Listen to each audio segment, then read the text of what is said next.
Hello everyone. Welcome to the What If Anime YouTube channel. Today, we are diving into an exciting new story that will take your imagination to the next level. Let's get started. If Naruto is tired of being shunned by his classmates and villagers but finds a new life in the Anbu Part 1 video. One day after, Kakashi and Irika saved Naruto. Hiruzen is contemplating on how to deal with Naruto.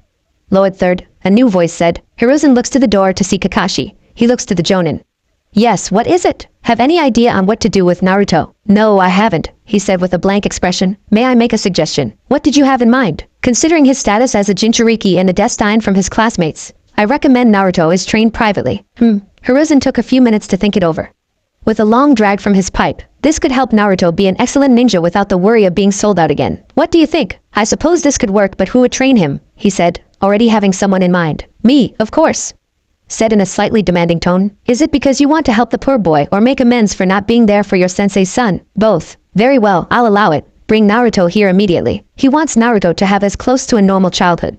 But this could be good for the boy. Hi. With that, Kakashi left to find his new student. 1 hour later, the 9-year-old Naruto stood before his Aji-san, who calls Gigi. You wanted me, Gigi? Yes. The incident regarding foreign shinobi the other day has caused some concern for your well-being. Are you saying I can't be a ninja, Gigi? His young mind is already going to the worst. This got a chuckle from both Hiruzen and Kakashi. No, Naruto, you can still be a ninja. It's just Hiruzen trailed off. You'll be trained privately by me, Kakashi finished. Who are you? The young blonde said. My name is Kakashi Hatake. Nice to meet you. He chirped as the man didn't seem to have any negative feelings towards him. Likewise, this going to be awesome. I'll be a hell of a lot stronger than everyone in my class, even that stupid Sasuke. He punches the air in excitement. This got a chuckle from the two elder ninja. So when do we start? Today. But I must warn you, I can be a difficult taskmaster. Do your worst, I'm going to be Hokage one day. If I can survive this, the becoming Hokage will be a walk in the park, believe it. He said with zeal. You have no idea. Do I call you sensei or just Kakashi will do? Got it. We'll see. Now it's time for us to go shopping. Why? Trust me when I say your current clothes won't last long, he said with a slightly sinister tone. Naruto felt a shiver run down his spine, wondering what he got himself into. Naruto no longer wore the green shorts and orange hoodie. Now her Chunin-style pants sandals when all was said and done. He was chain mail with an orange undershirt covering it up with a black zip-up hoodie for the top. At least I can keep this, he said, pointing to the orange undershirt. Now it's time to take you to training ground 3. Wait, the only ninja allowed on the training grounds. Normally yes, but you will be trained privately, so it's different for you. Sweet, he said, jumping up in the air. Follow me. The two walked in comfortable silence on their way to the training. And unfortunately, Naruto was getting the stares again. Why do they always stare at me? What did I ever do to them? He thought to himself. The memories of many pranks came rushing back to him, causing him to grin. Kakashi looks to his student. Just to let you know, your pranks come to an end now. Naruto could only pout at this, but it was fun while it lasted. After several minutes of walking, they now stood in training ground 3. So what do we do first, Kakashi-senpai? Kakashi could only raise a brow at the declaration, but let it go as it was better than being a sensei. He let out a chuckle at the possibility. What's so funny? Nothing. First off, let me see what you learned from the academy. Naruto proceeded to show Kakashi everything he learned so far for the next hour. I've got a lot of work to do, Kakashi thought to himself. First up, standard strength training. Strength training. I'm just a kid. Suck it up if you want to be a ninja. For the rest of the day, Kakashi put the 9-year-old's version of hell for strength training. 2 days later, the academy, the Chunin instructor, known as Irika, had just let out his class for the day. He sat at his desk, wondering where Naruto went. Maybe he didn't want to come back to school, he said softly. Irika-sensei, a feminine voice said. Irika looks to the origin of the voice to see a young Hinata standing at the doorway. Irika-sensei, have you seen Naruto? She managed to say. No, I haven't. It's been 3 days since I have last seen him. Summing up as much resolve as she could. And maybe the Hokage knows. Astute observation, Hinata. This caused the girl to blush slightly at the praise. I would ask, but I'm a little scared. Would you like me to come with me, so we find out together? He said with a reassuring smile. Hinata gave a small nod, and the two walked to the Hokage Tower. Hokage Tower. Hiruzen was going over paperwork of his ninja's recent jobs when he hears his door open, reveals Irika and the Hyuga clan's heiress. Yes, what is it? Lord Hokage. We were just wondering why Naruto hasn't been in class over the past 3 days. Ah, yes, well, after the incident a few days ago, I felt it was better if Naruto is trained privately for his protection. Irika looks Hiruzen in the eye. By who, if you don't mind me asking? I suppose he wouldn't mind. Kakashi Hatake is training him. Irika had a surprised look in his eyes. Kakashi. But he's a Jonin. Wouldn't a Chunin be better? Kakashi insisted he trained him. Who knows, by the time he's done, he may be stronger than his entire class, Hiruzen said with a smirk. This surprised Irika and Hinata at the Hokage's declaration before both shared a smile. That sounds like Naruto always trying to prove himself. Irika informed with a grin. I hope he doesn't get into trouble. He'll be fine. He has a Jonin looking after him. I shouldn't have to remind you to keep to yourselves. We will, and thank you. You may go now. Come on, Hinata. I'll walk you home, so you don't get in trouble for staying out too late. Thank you, Irika-sensei. As master and student left, Hiruzen pondered if he made the right choice for Naruto. It was late in the day as Irika walked Hinata home when suddenly Hinata caught a glimpse of a familiar head of blonde hair, and Naruto, pointing to the blonde off in the distance. Irika looked where Hinata was pointing and saw not only blonde hair but gray hair as well. Upon closer inspection, Kakashi was carrying Naruto over his shoulder. Hinata changed direction toward her kush. Knowing how his former student is doing, Irika followed suit. Kakashi! Irika called out, getting the Jonin's attention. Hey Irika, how's it going? Good. I was walking Hinata home when we saw you, and I figured to see how my former student is doing. We just got done with some strength training. As a reward for lasting longer than I thought, I'm treating Naruto to ramen. Hi Irika-sensei and Hinata, he said weakly. Care to join us? I don't mind, but I'm not sure Hinata can. Lady Hinata, a new voice said aloud. Speak of the devil, Kakashi said as one of the Hyuga clan members came rushing toward them at the sight of the heiress. Lady Hinata, where have you been? He held a mixture of worry and anger. Sorry about that. Hinata wanted to talk to the Hokage earlier and was walking her home when we ran into Kakashi and Naruto. Irika informed. With a sigh, okay, I'm sure that'll please your father, but we have to get home now. Hinata had a small frown but complied with her elder and left with him, but not before giving Naruto one last glance. Well, would you like to go to Ichiraku's? I would like that. Kakashi, the two ninjas and student headed in the direction of the ramen stand. Naruto, we're here. Wahoo, the blonde said. Kakashi set him on the stool. Remember, I'm paying for 5 bowls. Got it, senpai, he said as he went to work eating his ramen. Irika got the same ramen as Naruto. You look beat Naruto, Tsuchi said. Been doing strength training with Kakashi senpai. He said point to the one-eyed ninja. Why? I thought you were an academy student? I am said, getting their attention. Not anymore. I'm being trained personally by Kakashi senpai. He said before eating his 3rd bowl. Why is that? Tsuchi said. There was an incident at the academy, and the Hokage thought it would be best if I trained him. The one-eyed ninja informed. Tsuchi and I gave the nod in understanding that Naruto was not the most famous person in the village. And as Kakashi said, Naruto only got 5 bowls. But thankfully he got his 6th bowl on the house as a good luck meal for training with the Jonin. Later the night, Hyuga compound. You are late, why? Hi, she said in a commanding tone. I was visiting the Hokage. For what purpose? One of our C-class mates was missing so I wanted to know why. That stuttering of yours needs to stop, he demanded. Anyway, which classmate is missing? And Naruto. And he's being trained privately by J Jonin. What? He's being trained by Jonin. Do you know the name of Jonin? Kakashi. So the Hokage is having the fox brat being trained by Kakashi. He thought to himself. You may go now. Thank you, sir. She walked to her room to get some sleep. The next day, Hiruzen was currently facing every Kage's greatest enemy that no amount of training can defeat: paperwork. The door opens, revealing Hayashi with a strong glare in his eyes. Yes, what is it? He didn't even bother looking him in the eye, knowing why he is here. It had come to my attention you let the fox brat take private lessons without alerting the clan heads. He has a name. He looked him dead in the eyes, not wavering in the slightest, putting Hayashi on edge. Yes, Naruto Uzumaki. Why would you dedicate valuable resources to train him? Do you know what could happen if he learns of his power? He could turn on the village. Watch your tongue. Need I remind you you're talking to your Hokage? And are you questioning my authority?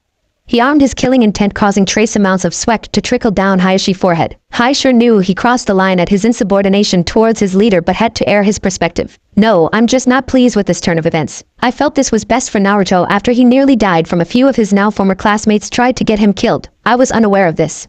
Mind explaining in further detail? With a sigh, Hiruzen quelled his killing intent. Going into detail about the event that happened now 4 days ago. I see. Well, I apologize for my outbreak. The clan head bowed before Hiruzen, showing respect and reverence to the 3rd Hokage. You may go. I have paperwork due. With that said, Hayashi left without a sound. I hope I made the right decision, Naruto. With Naruto, a young Naruto is experiencing his version of hell right now with strength training once again with weighted chest piece going a round of push-ups, sit-ups, and jogging. Senpai, is this really necessary? He said in an exhausted tone. Yes, to be a ninja, you must be strong, and it will increase your stamina, allowing you to have more chakra, Kakashi said, reading his little orange book. Even though already an incredible amount for your age, how much longer am I going to do strength training? 3 more weeks or so, he responded casually. 3 more weeks? That's a whole month. He exasperated. I never said being a ninja would be easy. He countered. Okay, what do we do after my strength training is over? It's never over. But after the month is up, we'll work of your taijutsu. That doesn't sound so bad. You have no idea, he said while thinking of the green monster. This caused Naruto to gulp in fear at his senpai's tone of voice. 3 days later. It has been 1 week since Naruto started to train under Kakashi, and his classmates, finally noticed his absence. One of those classmates had back hair and a pineapple haircut. He leans over to his friend and whispers, "Yo, Choji, have you seen Naruto around?" "No, I haven't." "You don't think he?" "I doubt it from what my dad said." "He's alive." No surprise he had Iruka-sensei there to save him. Hinata was sitting in the back of the class like usual, pondering over the fate of Naruto. "I hope Naruto's okay. What am I saying? Naruto training to become stronger? Meaning I have to as well," she thought with termination. Iruka did a good job hiding it, granted these are academy students. His thoughts were on Naruto. "I hope Naruto is doing okay. I can only imagine what Kakashi is putting him through," Iruka thought. Later that day, "Something on your mind, Shikamaru?" Shikaka said to his son. "Naruto hasn't shown up for class for the past week." He held his usual expression. "Are you worried about the boy?" His son usually doesn't show much interest in anything besides shogi. This is the second time in less than a week Shikamaru asked about Naruto. "Not really. But I'd be lying if I said I wasn't curious about what he's been up to since that incident in the back hills. Now you got me curious. I'll talk to the Hokage about it tomorrow. Time for dinner." Yoshino informed, bringing dinner to the table. The next day, the Jonin commander stood outside the Hokage office, preparing himself for his conversation on Naruto's fate since the incident in the back hills. He knocks before entering Lord Hokage. "Yes, what is it, Shikaka?" "My son pointed out how Naruto hasn't been in class for the past week." Hiruzen gave a firm glare. "I see you want to know what happened to him? Normally, it wouldn't matter, but my son asked a question, and it got me curious about the boy. After the incident, I thought it was best if he was trained privately by Kakashi." "Kakashi? Why would you?" "Never mind, well, that's all I wanted to know. Is there anything else?" "I can only imagine the village reaction when this goes out." A grin graced Hiruzen's face. "I don't mind you telling your son if he's anything like you. He can keep a secret. Does anyone else know of this?" "Yes, Iruka, sure, an heiress of your clan as well." "Now, another question. What will you do with Naruto once his training is complete?" "I don't know, but let's see how long he will last first." This is Kakashi knowing him. "Hell trains him beyond genin and strength," he said with a flat tone, looking around the room. "I figured as much. Well, if there anything else, I'm gonna leave." "Very well." He went back to his never-ending pile of paperwork. The next day, academy. "You're kidding," was Choji's response. "Tone it down.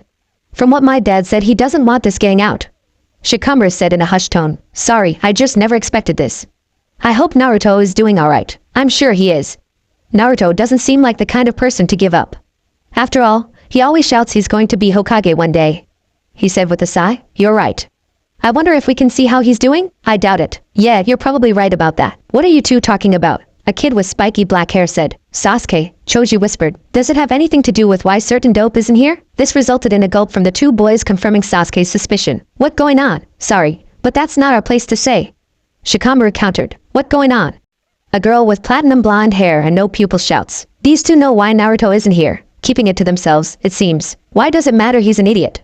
He has no right to be a ninja. Still don't know why the Hokage decided to let him be a ninja," she ranted. Choki and Shikamaru glared at the girl. "Yes, Naruto can be annoying, but he's entertaining. Naruto and Choji love Ichiraku ramen. Naruto would always help him when ditching class from time to time." Suddenly 4 chalk sticks hit the 4 students, getting their attention. "Need I remind you you're still in class? Back to the lesson." 3 weeks later, after 3 weeks of intense training, Naruto had finally finished his basic strength training. He was slightly buff for a 9-year-old. Now it was time for him to work on taijutsu. "Time for your taijutsu lessons, Naruto." "Got it, senpai. How long would this be?" he replied with a level tone. Kakashi's one eye widened slightly. Naruto made his first step toward being a ninja, going off his subtle change in tone. "A month. And that how we are going to do your training now? Each month, I will train you in a different field of shinobi arts." "Everyone?" "Well, not everyone, just the one you show promise in." Naruto let out a sigh of relief, knowing there is some shinobi art he's not the best at. To what level are you going to train me to?" "Let's see how you fare in each one first now. Let's start your training." "Got it, senpai." 2 weeks later, Naruto was progressing nicely in taijutsu. At first, he was horrible, but using ramen as a reward was a good motivator. Of course, knowing his love for ramen, Naruto only got 5 bowls out of Kakashi. After all, he can't risk him getting fat. "Man, this is easy," Naruto declared with a grin. Well, I'm not the best at taijutsu, but I know someone who is. I'd like to see how good he is." "Well, I recently got a mission that needs attention. I'll be away for a week, so I'll have him teach you taijutsu while I'm gone." "Sweet. Who knows, maybe I'll be better than you when you return." Little did he know that he opened Pandora's box. Thanks to his mask, Kakashi could hide an evil grin because Naruto said his training was easy. His mind went over his conversation with the green monster of the leaf. Flashback start. 1 week earlier, after another long day of training, Kakashi was walking home after dropping Naruto off when suddenly a green monster appeared before him. "Yosh. My eternal rival word is you took on a protege." A green monster with the biggest eyebrow anyone had ever seen. "I wouldn't say that, it's just, I must know this young man's name," he said as eloquent as possible for the green monster. "Knowing he isn't getting out of this. His name is Naruto." Wait as in he was cut off with a hand to his mouth. Just a kid who wants to be a ninja, Kakashi said in a severe tone. Guy knew of the boy's status. At first he wasn't a fan of the boy, but then he heard of the boy's work ethic from the Hokage, changing his perception of the boy. Then I demand to see what's so special about this boy you took on, he said fiercely. Knowing he wasn't getting out of this, fine, I'm starting him on his taijutsu training. I'm taking a mission soon, so when I leave, he's all yours till I return. Excellent. Where does he live? I'll pick him up in the morning, he said curiously, followed up with enthusiasm. Kakashi could only sweat drops at this, hoping he didn't make a mistake. Flashback end. I regret nothing, he thought to himself. What's this guy's name? Might Guy, he'll pick you up in the morning. You're off for the day. Get some rest. You're going to need it, he whispered the last part. Time for some Ichiraka ramen, he said triumphantly before holding his hand out. Right, good job today, Naruto, he said before handing him enough real for 5 bowls of miso ramen before poofing away. Time for some grub. Ichiraka ramen. Hi, Tucci and I am. 1 bowl of miso ramen with extra barbecue pork. Naruto, nice to see you and Kakashi not here. That's a chance? I am wore a curious expression since Kakashi has become regular since training Naruto. Naruto didn't respond as he was vacuuming up his ramen. Not long, he finished his 5th bowl. Yeah, Kakashi has a mission to do, so he has someone named Might Guy to train while he's away, he said, ignorant of what to comes. Tucci and I shared a look of concern knowing of Jonin's unique personality. Here's an extra bowl on the house, Tucci said, hiding his concern. What's the occasion? The blonde said. No occasion, figure you're gonna need your strength under Guy's training. I'm sure I can handle it. Let's make it 2. After all, you're gonna need your strength. Thank you. Naruto paid for his meal, made his way home. Poor soul has no idea what he got himself into, Tucci thought to himself. He looks to his daughter. She was sharing the same sentiment. Every day at 4 a.m., the green beast woke to do his morning stretches, ready to show the power of youth. And today, he will pass that knowledge on to the younger generation in the form of Naruto. He is unaware of the gift he's about to receive. By the time he reached his apartment, at 4:10 a.m., he would have done his morning workout.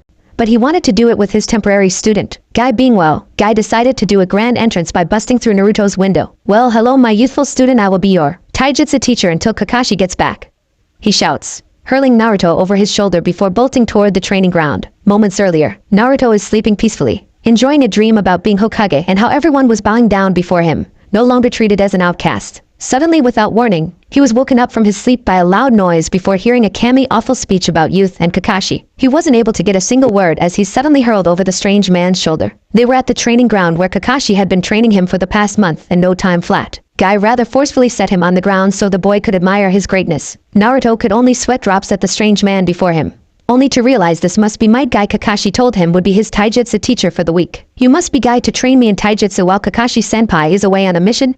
He repeated Guy's statement, wanting to make sure his sleep-deprived mind understood. You are correct.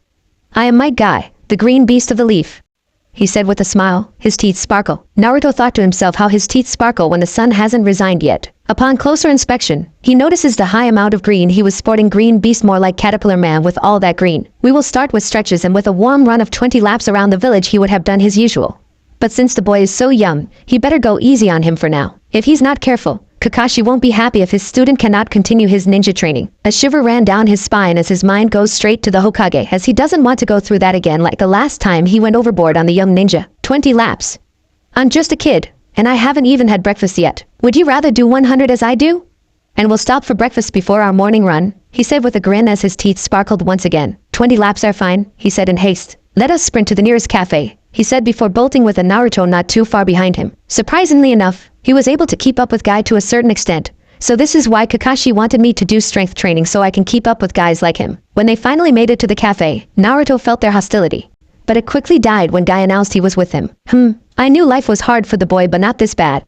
No wonder Kakashi took him under his wing. He looks the boy up and down. The two bought their meals and ate them at a reasonably quick pace before doing the morning run. 2 hours later, as you expect, Naruto looks like he was on the brink of life and death from so much running. Come on, Naruto, you're on your final lap. Use the power of youth. It didn't take long for Naruto to get sick and tired of the word youth. No wonder Tucci and I said I would need my strength. Traitors, he thought, for not telling him the truth. At last, he was finally over with his run. He plopped on the ground, trying to catch his breath. Way to go, Naruto. Work on your strength training while I finish my laps. Don't slack off unless you want to deal with Kakashi, all he said before bolting around the village. Naruto lay there mulling over Guy's words. On one hand, he wanted to take a break after what Guy put him through. On the other hand, he didn't want Kakashi to find out he was slacking off. After thinking it over for a minute, he didn't want to deal with Kakashi. So he begrudgingly got up and started his necessary strength training exercise while Guy was doing his run with Kakashi. Kakashi was jumping from tree to his assignment when a bad feeling washed over him. Shit, Naruto training with Guy today. Guy wouldn't make Naruto do something unreasonable, would he? Nah guys, not that cruel, I hope, he said to himself. An hour later with Naruto. Naruto had just finished with warm-up exercises Kakashi had drilled into him since day one. By this time, Guy had finished his warm-up run and exercised, ready to start training the boy in the ways of taijutsu. Okay, show me the taijutsu Kakashi has taught you so far. For the next hour, Naruto went over everything Kakashi has taught him. Not bad, Kakashi. I expect nothing less from my greatest rival. He looked into the boy's eyes and didn't see any sign of the beast. Okay, the first thing to start with is muscle memory. What now? Right, he's only 9.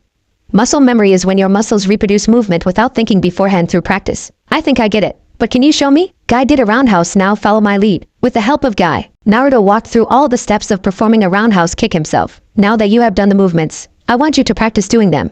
And you'll find you'll have to focus less on making sure the movement are correct as time goes on. For the next 2 hours, Naruto went through all the positions to pull off a roundhouse kick. And to his surprise, it did get more comfortable to do. Hey, this doesn't seem so bad, he thought to himself, unaware of what was to come. For 3 days, Naruto woke up, ate breakfast with Guy, and did his morning run and warm-up exercises. He committed to memory various taijutsu moves Kakashi taught him alongside some new one Guy invented. On the 4th day, things changed in a way that would haunt Naruto for years to come.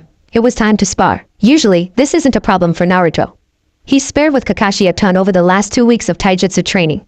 Guy, however, was a different case. Naruto swept Guy's legs to knock him off his feet. He was in for a rude awakening. Guy, not one to hold back, dodged the move effortlessly only to nail Naruto in the gut, sending him skidding across the ground into the bushes. Come on, Naruto. I know you can do better than that.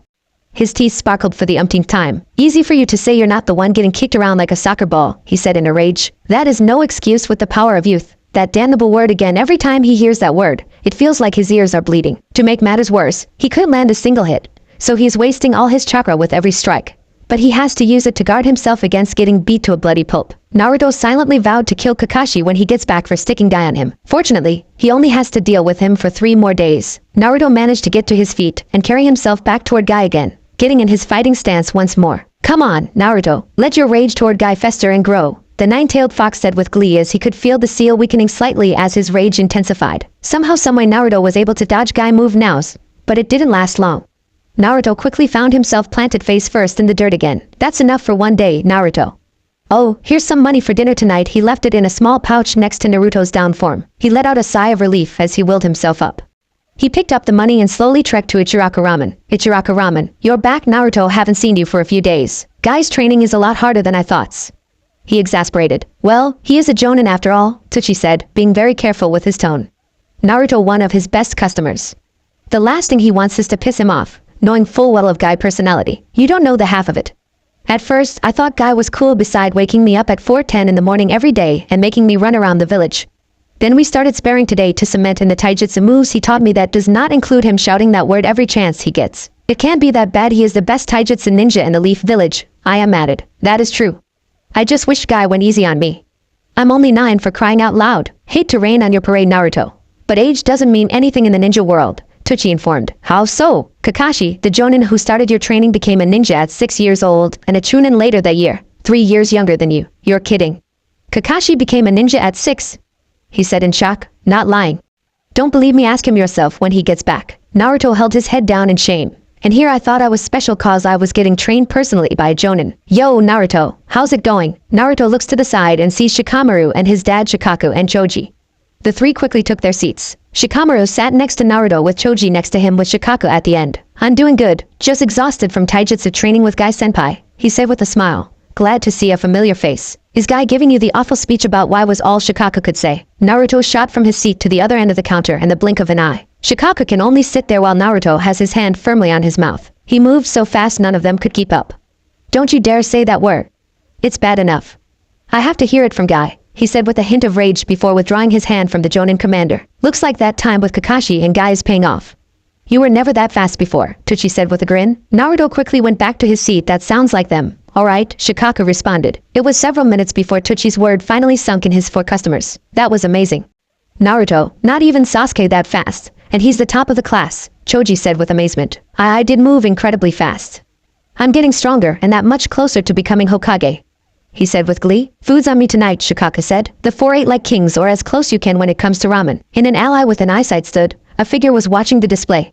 He has the most oversized eyebrows in the village. That is some incredible speed, just wish he'd use that in our spars, he thought to himself before leaving Hokage Tower. Hiruzen was watching the whole display from his crystal ball and couldn't help but smile. It's been a month and a half of personal training, and he improved faster than he thought possible. Seems it was a good idea after all. Kakashi just wished Naruto had a better motivation to show that strength than a word considers by many in the village to be forbidden. With Naruto and the others, well, I'm full. Thanks for the grub, Mr. Nara, Naruto said before heading home. No problem, Naruto will see you around. Come on guys, it's time to head home. As soon as Naruto entered he immediately collapses onto his bed from the sheer exhaustion from Guy's training. The next day, wake my young students so we can enjoy the springtime of youth. Naruto takes his pillow, holds it around his head in an attempt to block out Guy's voice, especially that dreaded word. Go away, Guy. I'm still tired from yesterday, he pleaded through his pillow. Not today, Naruto, we have sparring to do, he shouts, hurling Naruto over his shoulder to start their morning routine. 3 hours later, Academy. Irika was getting everything ready for the day when two students showed up earlier than expected. Irika-sensei. Shikamaru and Choji shout as they enter the class. What are you two doing here? Class doesn't start for another hour. We need to tell you something important about Naruto. Choji shouts. You have my attention. That was their cue before divulging what happened last night at Ichiraku's. To say Irika was shocked was an understatement. To move that fast in so little time is unheard of. It looks like things are looking up for you, Naruto. That still doesn't explain why Naruto reacted to the word my dad was about to say. Do you know what he's talking about? Can't blame him for not telling you. You're not gonna get it from me. But I will say this, it's considered taboo by many high-ranking ninjas. Must be pretty bad then. You have no idea. And I know you two aren't going to spread this around the school and drop your pursuit of this taboo word if we know Naruto, he said with a grin, causing the two boys to pale out what Naruto could do to them. You won't hear a peep out of us, they said in unison. Good, since you're here so early, you can help clean up the class before everyone gets here. Man, with Naruto and Guy. Naruto was surprised by today. Instead of sparing, Guy wanted to work on his speed. And what better way to do that than wearing 40 pounds of weights? But he still had to spar with him. Guy went to sweep his legs only for Naruto to barely dodge before showing off his attempt at Leaf Hurricane. As usual, Guy was able to dodge the attack and countered like always. Fortunately, stakes are nowhere near as brutal as yesterday. Naruto silently thanked Kami for giving him a break. This went on for the next 2 days of wearing weights and sparring with Guy. On the last day, things were different too, still spared but stopped early to see how Naruto's speed improved. Okay, Naruto, this is our last day of training. Guy's a little sad his time training Naruto coming to an end. Hopefully forever, Naruto thought to himself. To see how fast you are, we are going to race around the village 5 times.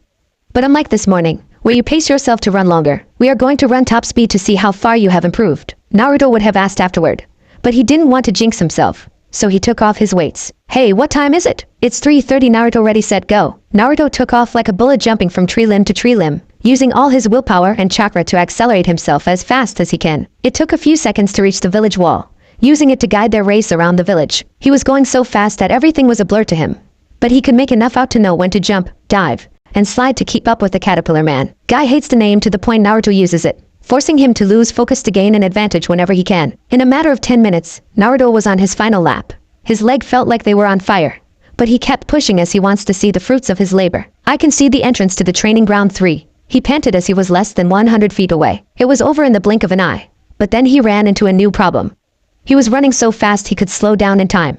He was about to collide with a tree. Oh man, this is gonna hurt, he chanted to himself, closing his eyes, preparing for the inevitable. But it never came. Naruto opened his eyes only to see Guy stopping him only a few feet away from the tree. You did good, Naruto. You can take the rest of the day off as a reward. You've earned it. Thanks, Guy-senpai. He bows to him. Naruto limped his way home after using so much chakra in his little race. He's now running on fumes. Kakashi is due back tomorrow and intends to rest as much as possible before the hell he has to go through with him. I hope Kakashi-senpai doesn't get any ideas when Guy tells him about his week. He shudders at the possibility. After climbing his way to his apartment, his stomach started rumbling as he stood outside the door. Great, I'm hungry and tired. Which do I want to do first after waiting a minute? Food sounds good. He opens his door to only for the sound of someone cooking to enter his ears. Oh, Kami, not again. It took me forever to clean up the last time someone decided to redecorate my apartment with a food bomb, he thought to himself. He carefully snuck his way in to see who had entered his apartment. The last time this happened, all he saw was the back of the bastard jumping out the window, and a food bomb went off cover his entire kitchen and him. It took 7 hours to clean the place spotless. He carefully peered his head around the corner only to see a man in red and white standing over the stove. He was about to call the bastard out before he realized it was the Hokage. Gigi, what are you doing here? Naruto, wondering when you'd be back, he was going to continue, was cut off. What are you doing here? He said once more. I was about to say before interrupted me. He said in a severe tone, causing his surrogate grandsons to gulp as he stepped back half a step. I'm sorry, please continue, he said with a forced, respectful tone. Before you cut me off, I was saying I saw your little race around the village before you asked. You're gonna have to get a lot faster before getting past these eyes, he said with a smirk. Okay, why are you cooking? I wanted to congratulate you on your progress so far. I saw you the other night at Ichiraku. He showed an amused smile. Naruto could only grin at this. You saw that. For a second there I thought you were someone setting off a food bomb in my apartment. Yes, the food bomb incident. Well, you don't have to worry about that unless the village wants to know why I got the name Professor He. Naruto's grin only grew at this before setting down. So what's cooking, Gigi? Just as Hiruzen was about to tell him, the pan blew up in smoke, covering both of them in soot. After clearing their eyes, Naruto was the first to speak. Ichiraku sound good? Yes, it does. I'll have someone clean this up. Naruto gave him a questioning look. Relax. It's someone I can trust. Who? Hiruzen put his thumb to his mouth, covering it in blood. Summoning jutsu, a cloud of smoke formed before dispatching spawning a small monkey. Bobo, I need you to clean this apartment of all the soot as quick as possible. I see you tried cooking again, Hiruzen. You know it always ends up in smoke. Just get cleaning, he said in a huff as he and Naruto left the apartment. With Kakashi. Kakashi was on his way back from the village when Pakin suddenly appeared. I got that information you wanted, Kakashi. Thanks, Pakin. So how's Naruto while I was away? You won't believe it, but his speed has increased dramatically. He circled the village 5 times in 10 minutes, which for his age is incredible. That's unexpected. His one eye widened. That not all apparently when he was at Ichiraku Ramen with some friends. In the blink of an eye, he jumps from one end to the other to keep Shikaku from saying youth. I can see him going that fast if it means not hearing the most taboo word easily in the ninja circles. Well, there's not much else to say as those were the only big things I cared to find. Thanks, Pakin. You can leave now. See ya, he said before leaving in a cloud of smoke. I'll have to up his training when I get back. Kakashi didn't even bother to hide his laughter after hearing Guy's tale of training Naruto, especially the nickname he gave him. It's not funny, you're right. It's hysterical. Anyway, Naruto improved faster than I thought possible. With his hand on his chin, all that stamina is probably from the 9-tail, hence why his growth is so high after only 7 weeks of training. You're probably right on that one as well. I'll leave Naruto to you then. Guy went his own way, leaving Kakashi to ponder on what to do with Naruto's growth. Maybe I should continue Guy morning routine for Naruto. It would increase his already high stamina and speed, he said to himself. After thinking it over, he's compelled to continue it. Naruto's still young.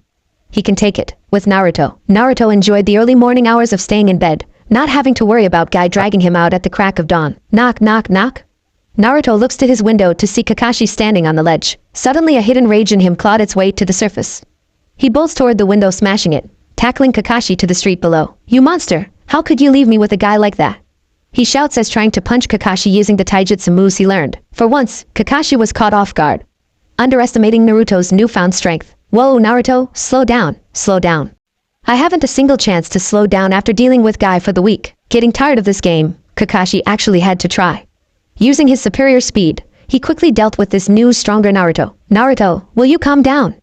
I came to congratulate you on your progress, he said as he jumps through Naruto's apartment window. Why should I believe you after dumping Guy on me? He glared daggers at him. You get the rest of the day off. Now that more like it. The glare is replaced with a smile. I should warn you, I want you to continue Guy morning routine. The only reason I'm not attacking you again is that I want to enjoy my day off from training, he said before collapsing on his bed. See you tomorrow. Naruto, he disappeared into a spittle of leaves. What about my window? He said through his pillow. I'll tell Gigi about it later. 5 hours later. Man, that felt good, he says with a yawn, stretching his stiff body. Well, I better go grocery shopping. He walks over to the kitchen, opening up one of the drawers, pulling out his monthly allowance from the Hokage. He's thankful the Hokage does this for him. Otherwise, he is on the streets or still at the orphanage, pulling out a decent amount of Ryo to cover his food for the remainder of the month. He walked to the market district.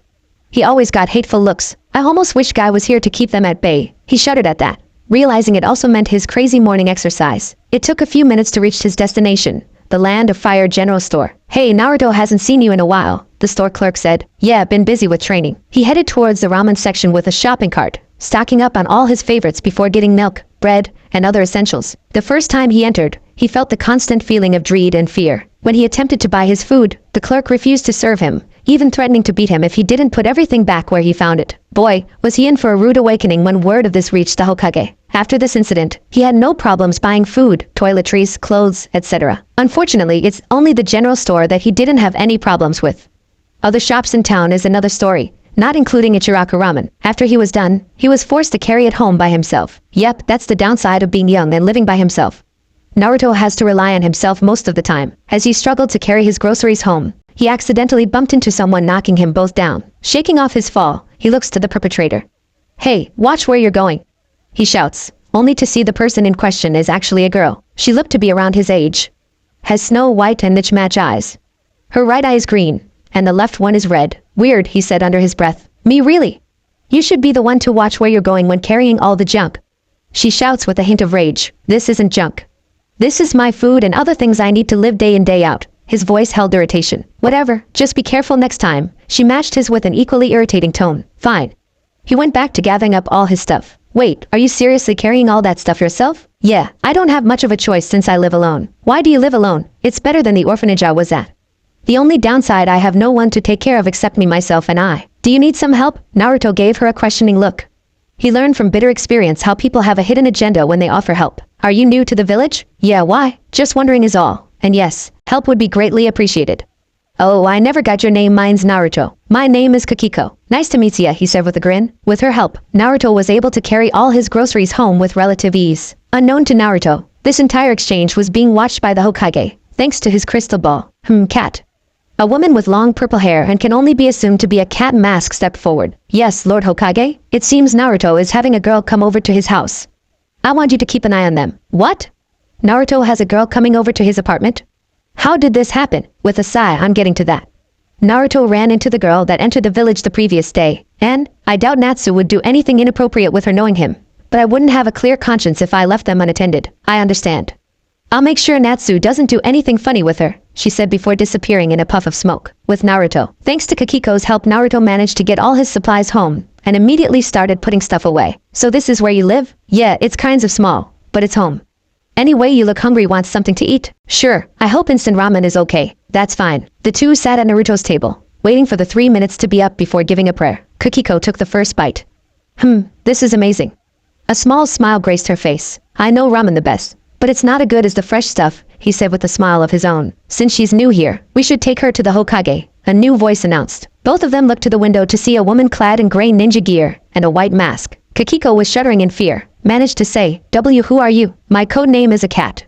I'm a member of the Leaf Village's Anbu forces. Wondering when you'd show up," he said with a blank expression. Cat was taken back slightly, but remember he is training under Kakashi. Figure Kakashi would tell him about us. "Can we finish eating first?" Kakiko interjected. "Fine, make it quick." The two quickly eat the ramen in silence before heading to Hokage Tower. Hokage Tower. Kakiko was struggling not to shake under Hiruzen the third Hokage's gaze. Hiruzen going over her story, deciding on how to proceed from here. Outside his office, Naruto is sitting on the bench nearby with the agent cat beside him. "I wonder what Gigi is going to do with her," he asked himself. "Don't know, probably put her in the orphanage where she can have food, clothes, and a place to sleep at." "Great. Which means she is probably gonna be like everyone else and look down on me." The sorrow was evident in his voice. "I wouldn't say that. After all, each person is different. You wouldn't say that if you were in my shoes," he countered. Cat couldn't respond. History has proven that people aren't as accepting as she claims as far as the village is concerned. Hiruzen and Kakiko walked out of his office shortly after that. Curious about what he will do with the girl, she had to ask, "So what are you going to do?" "She'll stay at the orphanage for now. But apparently, she wants to be a ninja. That hard to do since we can't just send her to the academy. Otherwise, she would be behind everyone in her class. Here's an idea. Just give her private teacher as you did with me," he said sarcastically, ignoring the sarcastic tone. "That's a good idea. Naruto, now who should we assign her as a tutor?" "I was joking." He got a hateful glare from Kakiko at that comment. "Sorry." A smile formed on her face. Hiruzen and Kat let out a small chuckle at this. Maybe her being here might have a positive effect on Naruto. "Unless there's anything else, I'm going home. I want to enjoy this day off before I go back to training." "Bye, Naruto," Hiruzen and Kat said in unison. "Kakiko, would you mind staying outside while Kat and I discuss your ninja career?" "No." She walked out of his office, patiently waiting for him. "I would recommend Ebisu, but I know this might be a chance for Naruto to make a friend." Kat could tell he's pondering on the correct course of action. Maybe a clan head?" "No, they're all busy with their own duties." "What about your clan?" "You're the only one that doesn't openly hate Naruto." You have a point. I'll see if any are willing to. I'll take my leave then." Hiruzen walked out of his office and walked Kakiko to the orphanage. The next day, get up. Naruto stirred awake to see Kakashi standing in his now fixed widow. "Fine, let me eat first, okay? Don't take too long." Naruto just walked to his kitchen and had a bowl of cereal before putting on his ninja clothes. "I'm ready." Kakashi grips Naruto's shoulder in a spiral of leaves. They off to training ground 3. For the remainder of the week, they continued to refine Naruto's taijutsu. "Okay, your taijutsu is looking good. Now it's time to move on to the next ninja art, ninjutsu. Finally, something good, crud. I didn't mean it like that. Too late. Nuh. The first 3 weeks were horrible for him. The only good thing was that ninjutsu was something that only practice can teach you. Kakashi would show him the hand signs and jutsu and watch Naruto try and fail each jutsu until he got it right. The jutsu he learned were standard transformation, substitution, escape jutsu. The clone jutsu, on the other hand, was a different story. Try as he might, he could not master it. All he could get is a sickly version of himself that looked like it just died. Probably that Uzumaki blood running through his vein. They were never good with this jutsu with how much chakra they have. They only have a week left before the month ends. Naruto, I want you to work on your chakra control while I talk to the Hokage about something. Tree or water? Both. Fine. Kakashi shunned away, leaving Naruto all by himself. Usually, when he gets a chance like this, he takes a break. But this is Kakashi. He didn't want to take the risk. He begrudgingly got up and did his chakra control exercises. Hokage Tower. Kakashi stood outside the Hokage office just as he's about to knock the door open, revealing Hiruzen. Yes, what is it, Kakashi? He ushered him in. Well, it's Naruto. He's having trouble with the clone jutsu. You do know the clone jutsu isn't a requirement to be a ninja. I know, but with how hyper he can be, the clone jutsu can be an asset to him. There also the Uzumaki blood running through him and with his level of chakra control, he said with a sigh. Well, there's one clone jutsu he might be able to use, but he's so young. Yes, but he also farther along than most of his classmates. I think I'll hold off on the clone jutsu. For now, that can be a parting gift. I think that would be best. Otherwise, he could really hurt himself with that jutsu. Little birdie told me Naruto has lady friend. He held an amused tone. Ah yes, her. Hiruzen explained the whole ordeal involving her and her story. To buy young again, he said with a distant look in his eye. You old, wait till you're my age to say that. Still, her story is pretty tragic. I can see how she might be drawn to Naruto after all birds of a feather flock together. Fate can be cruel, sometimes. So, what are you doing with her? I asked one of my clansmen to train her to be a ninja. If all goes well, I might be able to catch her up to speed so she can enroll in the academy next year, if you say so. Do you have a better idea? Don't tell me you want another student. No. Naruto, more than enough for me. It's just all we know about her lineage is her mother, and nothing about her father. There is no telling what she capable of. She could be your average shinobi, reach Chunin and stay there. Or she could unknowingly be a member of a powerful clan from Kiri. I made the same conclusion shortly after I learned she wanted to be a ninja. I'll leave it at that then. One more thing, he pulled out a small scroll from his robe. This is a list of various D-rank jutsu that could prove useful to Naruto. Kakashi scanned over the jutsu list. All were within the realm of possibility for Naruto as he is now. This should give him something to do when you're not training him. You may go now with that. Kakashi took his leave. Cat. A purple-haired Anbu agent kneeled before him. Yes, Lord Hokage. I want you to keep an eye on the girl for the immediate future. If nothing happens, she goes to the academy next year. And if something does, we'll discuss it if the time comes. Hi. And she was off on her new most likely long-term mission with Naruto. Man, it sure is boring without Kakashi-senpai around, he said to himself, standing upside down from the tallest tree in the training ground. Suddenly he caught a new presence. Gotta thank Kakashi-senpai for teaching me that trick. He jumps down to the clearing only to see familiar faces. It was his former classmates. Shit, I gotta hide. And like that, he was out of sight. He watches diligently hidden by leaves from atop a nearby tree. Iruka took a side glance at the tree. I hope you are doing well, Naruto, he thought to himself as he continued the lesson. He wasn't alone. Two of the student minds were also on Naruto. I hope you're doing well, Naruto, Shikamaru and Choji thought in unison. Sasuke had a bored expression on his face and tried as he might. Naruto has been plaguing his mind since he left the academy. What could you be doing every time I see you in the village? You look like you just did a marathon. He must be doing some kind of special training. I can't let a loser like him show me up. With Naruto. Peace Naruto, he looks behind him to see his senpai. Was wondering when you'd show up. Talk to the Hokage about something. Oh, this is for you from the Hokage. He handed him the scroll. Sweet, I bet it's some super powerful jutsu, he said with glee. No, it's various D-rank jutsu you should be able to do. Why now? One, the Hokage thought you could handle them. Second, this gives you something to do when you're not training under me. So take your time after all. The Leaf Village wasn't built in a day. Got it. Mind explaining why my old classmates are here?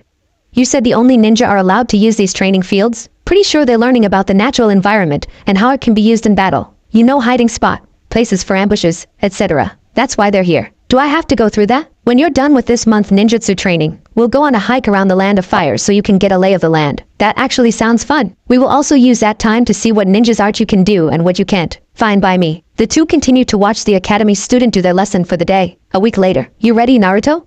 Kakashi stood at the village entrance in the early morning hours. The fewer people who knew about his private training, the better. Yeah, he stood tall with his traveling pack. Let's head out then. 2 weeks later. 2 weeks have passed since their trip around the land of fire. It's been 3.5 months since he started his training with Kakashi. Not including taijutsu and ninjutsu training, Kakashi learned Naruto doesn't have any skill for genjutsu. but he didn't know the release jutsu if he gets caught in it. When they weren't exploring, he spared with Kakashi or practiced his skill in standard ninja weapons. He continued to practice all the jutsu Kakashi taught him at that time, and the one D-rank jutsu called after image jutsu. But it needs a reasonable skill of taijutsu to pull off. It's similar to the clone jutsu, but this one leaves a still specter image of you that lasts for about 10 seconds to distract your enemy. Most ninja uses it just as they dodge an attack to fool their enemy, giving them an opening. Naruto made great use of it when sparring with Kakashi, but since he's Jonin, he can see right through it. But Naruto needs the experience in using it for a real enemy, as the jutsu is only useful in the heat of battle. Clang is heard in the deep forest of the Land of Fire as master and student spared using kunai. Kakashi blocks Naruto kunai with his "You're getting better, Naruto. Thanks is all thanks to you, Kakashi-senpai." He jumped back away before throwing shuriken at him. Gonna have to do better than that. He dodged before throwing his own toward Naruto. Dang, was all he said. He was hit with the shuriken before his body poofed, revealing Lo. Kakashi spun around in an instant, block another strike on him. Most genin can't do that. You're getting stronger. With a grin, I'm one step closer to becoming Hokage. That enough for one day. It's getting late. He looked to the setting sun. The two ended their spar for the day, eat freshly caught fish for dinner from a nearby river. They continued this for the remainder of the month, exploring every part of the Land of Fire. On the second to the last day of their trip, they jumped from tree to tree back to the village. Things were going smoothly until Naruto unknowingly landed on a rotten branch, forcing him to plummet to the forest floor. Naruto hit his head hard on a branch before hitting the ground, knocking him out cold. Naruto! Kakashi shouts, bolting toward his student. He lands just feet away from him. He put his head to his chest. Thank Kami, he's still alive. He picks him up, setting him down near the tree trunk. He decided to wait for him to wake up as it was getting late, and his injuries weren't life-threatening. Little did he know Naruto would finally meet someone that would change his life forever. With Naruto. What is this place? He stands in what looks to be an old sewer. Water was up to his knees with how young he is. Next, he hears a dark chuckle in the distance. I wonder who that could be. He slowly makes his way to the noise. As he walks through the halls, he finds a giant room with what looks like a massive cage door. Suddenly, two ginormous red eyes with slits appear out of the darkness. My jailer finally shows his face to me, he said with a dry and gritty. Who are you? Who do you think I am, a brat? As he got a closer look, he dropped to his knees as absolute terror clawed its way on his face. Why, you're the N9-tailed fox. The fox grinned at this. Yes, I am, and you are my jailer. He continued to the young boy. But how? That insufferable fourth Hokage sealed me inside of you, that how? He roared. But why? Simple, he couldn't stop me, so he sealed me inside of you. Don't make me repeat myself, he commanded. I want to go home. He was trembling in fear at the mere presence of the fox despite a sealed door separating them. Then leave. That was all the shock Naruto needed before he bolted awake. Kakashi rushed when he woke up. Naruto, are you alright? It looks like you had a bad dream. I saw him, the nine-tailed fox. Why didn't anyone tell me? He shouts as tears stream down his cheeks. Kakashi brought Naruto into a hug, trying to comfort him the best he can. It's okay, Naruto, you're safe now. He tried his best to comfort the boy. Naruto cried into his vest. Did you know? Yes, I did. Then why didn't you tell me? Because the Hokage didn't want you to find out about it. So he banned people talking about it being sealed. Is that why everyone hates me? Regrettably, yes. But unlike the village, me, the Hokage, and many others know it's no fault of your own. Am I a monster? No, of course not. Maybe a little mischievous because of your prank, but you're not a monster. You can say that again, he said with a grin. Let's go to bed. It's nearly midnight. We have to be back at the village tomorrow, then you can talk to the Hokage about this. With a yawn, okay. Kakashi laid him back down so he can get some sleep. Not looking forward to this. But better he learns this way than someone telling him outright, don't worry, Naruto. I'll help you through this, he thought to himself before calling it a night. Naruto stands before the Hokage with Kakashi by his side, with a drag from his pipe. I'm sorry, Naruto, for not telling you, but there's no easy way to say it. It's fine. Kakashi explained it to me in the morning. He still held a solemn tone. Naruto sure is being mature about this. Wait a minute, a mature Naruto, that could only mean one thing. A prank is on the horizon, he thought to himself. This line of thinking was shared with Kakashi. You're so gonna get it, old man, for keeping this from me. He has a hell of a poker face as he thought of pranks. As Kakashi pointed out, you finding out this way may be a good thing. If someone told you when you weren't ready, I can only imagine the chaos that would ensue. So, what do you suppose we do, Lord Hokage? For now, we'll keep it between Naruto and us. Do not tell anyone. Do not seek out the demon for knowledge. If he starts talking, ignore him. Yes, Lord Hokage. Got it, Gigi? You may go, Naruto. Kakashi, stay here. We need to discuss this further. Naruto left the Hokage office presumably to think of a prank for Gigi. Do you think Naruto will ignore the fox spirit? No, I just hope he can resist the temptation of its seductive power. We both know a few people who would love to sink their claws in him. True, let's hope his inevitable prank isn't too bad. Naruto wouldn't go too far, would he? Hard to say with that boy. Tenzo, an Anbu with a mask of a tiger jumped down from above. Yes, Lord Hokage, keep an eye on Naruto. Make sure he doesn't blab this to any children throughout the village. And this prank he might be planning? I hate to say this. Just make sure he doesn't hurt himself. He's gonna need to vent his feeling about this one way or another. Are you sure, Lord Hokage? I could easily stop him from doing a prank? No, it could further agitate him and give the fox new opportunities to manipulate the boy if he hasn't already. Yes, Lord Hokage. He left in a poof of smoke. If that is all, I'll be going. You're dismissed. Hiruzen was left to his thoughts for the remainder of the day, deciding how to continue Naruto training. The next day, Naruto just jumped out of the Hokage office with a massive smirk. This is gonna be good. He hung from the Hokage monument with his new skill level, waiting for Gigi to fall for his prank. Hiruzen walked into his office to see an instant cup of ramen at his desk. Better get this over with. He peels off the lid, and a loud boom could be heard throughout the tower. Hiruzen takes his hand to his eyes and wipes off the white foam from his eyes. The foam in question covered him from head to toe and his desk. You sure it was a good idea to let him do this considering how big of a mess he caused? Tenzo said, jumping down. His pants were lightly covered in the foam as well. This time, yes, since he was venting. But next time stop him if you can. Hi, Naruto is struggling to hold in his laughter while maintaining his connection to the monument. Suddenly someone tapped his shoulder. He looks behind to see Kakashi standing there with a nice smile. With a sigh, let's get this over with like that. They were gone in a flash of leaves appearing at the training ground. Naruto did his warm-up exercises, and by the time he was done, Kakashi noticed they had a visitor. Makes sense the Hokage would monitor him for the time being. I doubt Naruto could detect someone of Tenzo caliber. Naruto has a long way to go. Okay, we're going to work on increasing your combat experience, so get ready. Hi, he pulled out a kunai from inside his sleeve, preparing the charge. During this time, Tenzo watched diligently monitoring Naruto to see if the fox is tampering with him. He made sure to take notes of his skills as a ninja. He could make a decent Anbu at this rate. What am I saying?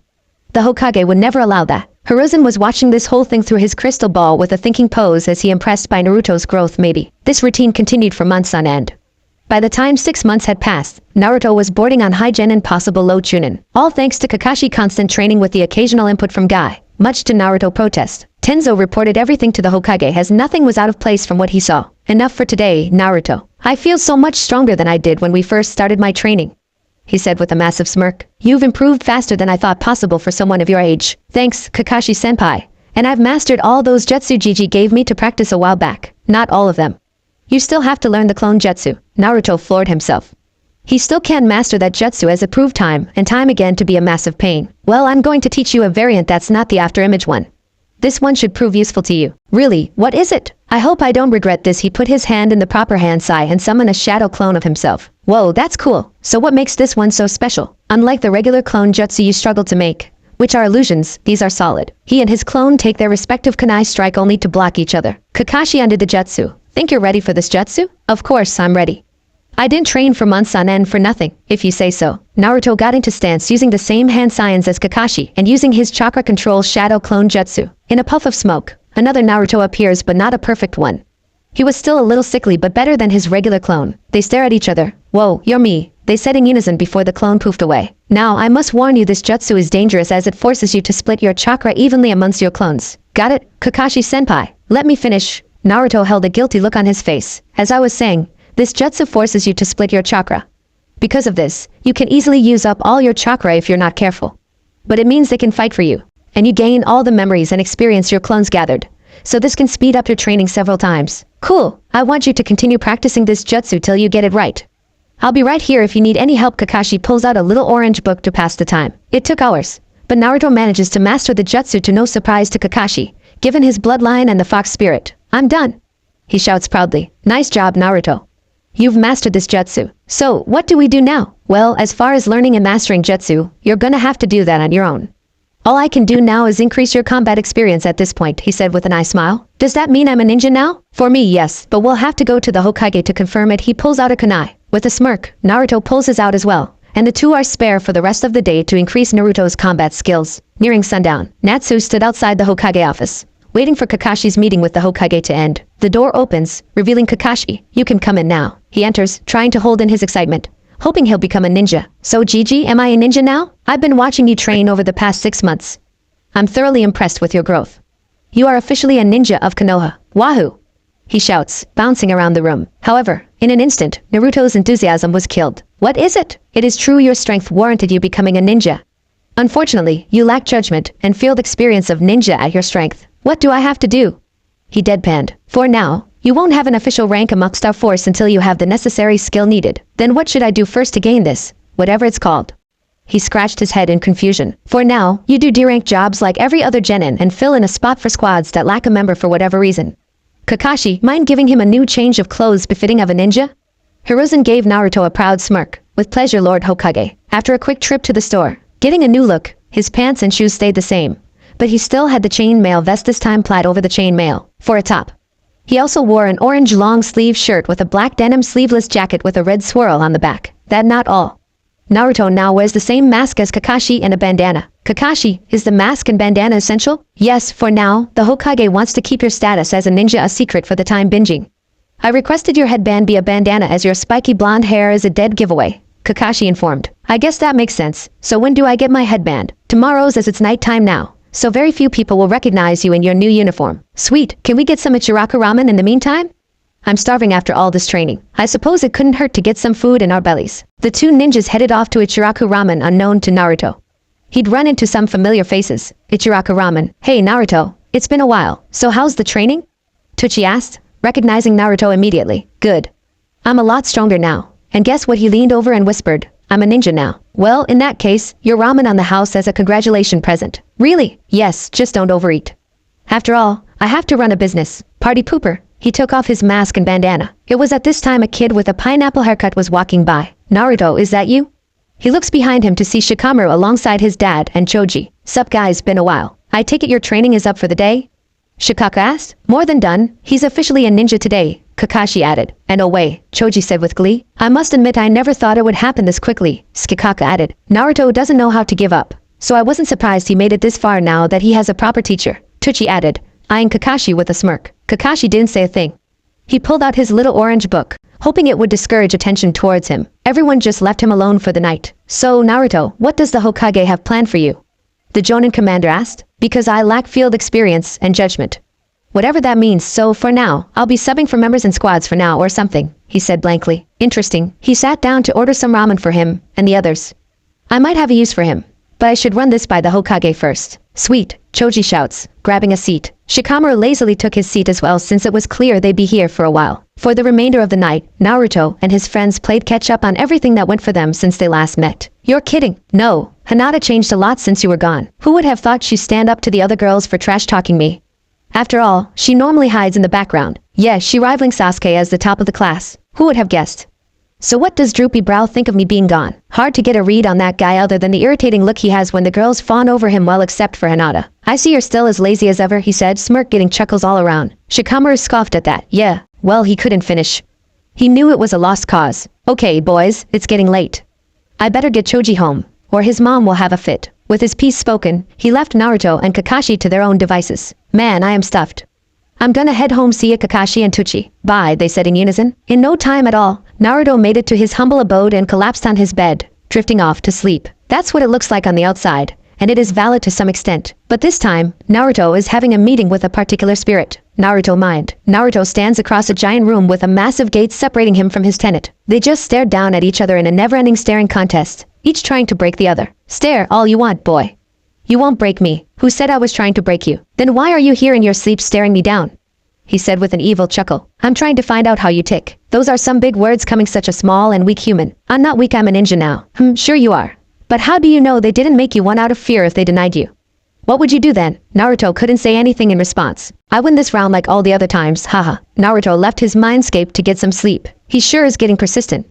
But he'll need my power if he wants to live a life as a ninja. Damn you, fourth Hokage, for sealing me in your brat. The next morning, Natsu woke and did his morning routine, from breakfast to his warm-up exercises. This will be the first day Kakashi or Guy isn't training me, he said to himself. After everything was done, he prepared to meet the Hokage to get his Leaf Village headband. Thanks to all that training, he made it there in seconds without alerting any of the villagers. Yo, Gigi, I'm here for my headband. He walks into the Hokage office. Here you go, Naruto. He handed him the specially made headband. He put it on with his mask, and as Kakashi said, the bandana covered spiky hair in combination with his new mask. It also had the benefit of hiding his mood. That last comment from the fox left a mark on his psyche, and he knew the fox would milk it for all it's worth. Thanks, Gigi. What are my first orders? For the time being, Shikaka might have some work for you. Shikaka walked in. You again? I've been talking to Kakashi about your progress. You could be useful to me, but aren't you the Jonin commander? Why would you need someone like me? Simple, you're small and nimble based on what Kakashi said, so you could prove useful on scouting missions. Go on. For now, you will start on easy missions, but as you grow in strength, they will get harder. And if I refuse, it's D-rank mission till I say otherwise, Hiruzen said with a smirk. Naruto shuddered at that as he heard from Genin how trivial D-ranks are. Deal. So when do I start? Right now. I need you to scout the area ahead of a convoy guarding our feudal lord's niece. Sounds easy enough. Where am I heading? I'll escort you. Naruto looks to see a member of the Anbu standing beside him with a tiger mask. Tenzo will take you there. He'll guard the girl, while you scout ahead for any enemies just scouting. From what Kakashi mentioned, you know how to use the shadow clone jutsu, correct? The Anbu agent said. Yeah, it took me a few hours to master it. Impressive indeed. Meet me at the village gates in 30 minutes. Take this time to gather your gear. This could take up to 2 days. Hi was Naruto's response. And the two went off, leaving Hiruzen and Shikaku to themselves. Wait, how old is this girl again? And isn't her name Yukino or something? Yes, that is her name. And she's 2 years older than Naruto. I got a bad feeling all of a sudden. For the girl? No, Naruto. Is she anything like the girls Shikimura mentioned in class, this could not end well for him. Hiruzen had an evil smirk. What are you planning? If all goes well, I'll have an ace up my sleeve when Naruto does something stupid like a prank, hee. Now that I think about it, would that be such a bad thing also? Why do you have an Anbu team up with Naruto? This normally isn't their kind of thing. When you mentioned this mission a few days ago, I planned on using it to see how Naruto will fit in the village forces. Who knows, he may be the youngest Anbu agent we have. Indeed, back to your duties. Shikaku went back to his duties as the Jonin commander. Village gate. By the time 25 minutes have passed, Naruto was at the gates waiting on Tenzo. To say Naruto was anxious was an understatement. This was his first real job, and as a ninja of Konoha, he packed enough ninja gear to last and some spare rations. He learned to pack light when traveling with Kakashi all over the land of fire. So you're the new ninja? Naruto looks to see the gate's guards. He is freaking out. He didn't want his status as a ninja to be revealed out of the gate. Relax, Kakashi told us what's going on. Most of the Jonin know and select few Chunin. A guy with spiky hair and cloth across his face said. He let out a sigh of relief when he noticed a presence in the tree. Impressive. Tenzo jumped down the bush nearby. The two headed off to the target in a flash. Never thought Naruto would get that strong in so little time, one of the gate guards said to his partner. Yeah, that's Kakashi for you. Maybe the Hokage will give him a decent group of genin to train for once. I doubt he never considers his previous genin students. And he'll probably fail the next squad he gets assigned. Yeah, you're probably right about that. With Naruto, he's faster than I thought. Tenzo thought as Naruto was keeping pace with him. So Tenzo, what's the plan when we meet up with this girl? This girl is the niece of our feudal lord. So show some respect when we reach our destination. So, what's her name? If you don't mind me asking, her name is Yukino. We are escorting her from a small village on the border to the palace, where she will be staying from now on. Why? Her father, the feudal lord's younger brother, was a simple businessman working an honest living when he tragically passed away unexpectedly. You don't think her father was assassinated, do you? Unfortunately, that seems to be the logical conclusion, but it's too early to tell. If her father is related to the feudal lord, then why would he be working like a villager if he's connected to the feudal lord? I honestly couldn't tell you other than he was very hands-on. He didn't like things being handed to him on a silver plate. What about her mother? She died from illness a few years ago, with no parent to watch after her. The feudal lord decided to move her to his palace for her protection so that she can be cared for properly. Guess that makes sense. So what would I be doing exactly when we get there? When we arrive, there will be several jonin guarding her. My fellow Anbu will serve as extra protection. You will be scouting ahead since the route goes through some rugged terrain perfect for an ambush. I'm starting to get a rough idea. Starting, it should be obvious. Then again, he is a kid, but Kakashi trained him. He should be able to make logical conclusions on mission details. It seems I have my work cut out for me if he meets our expectations. The two continue in relative silence until they reach their objective. When Naruto landed, all eyes fell on him. Tenzo, are you serious about this kid? A jonin said. I am. Shikaku thought he could be useful, and the Hokage approved. This is his first mission as a ninja of Konoha. Wait, this kid is a ninja. Kakashi trained him. Have some faith in him, another jonin added. So, what are my orders? There are 9 of us in total, including you, that 4 jonin, for Anbu and whatever your rank is. The jonin will form a standard 4-sided barrier, 1 on each side, and Anbu will tail us as backup. Your job with the shadow clones is to scout ahead of us. Check for any sign of an ambush. What's your name? My name is Asuma Sarutobi, the one leading this entourage to our feudal lord's home. Okay. So have my clone check every nook and cranny for enemies? Yes. And what about me? Do I stay here, or do I scout with my clones? You will stay here to relay to us what information your clones gather. Is that understood? Hi. Good, now let's get to work. Who are you? A little girl said, poking her head out from her coach.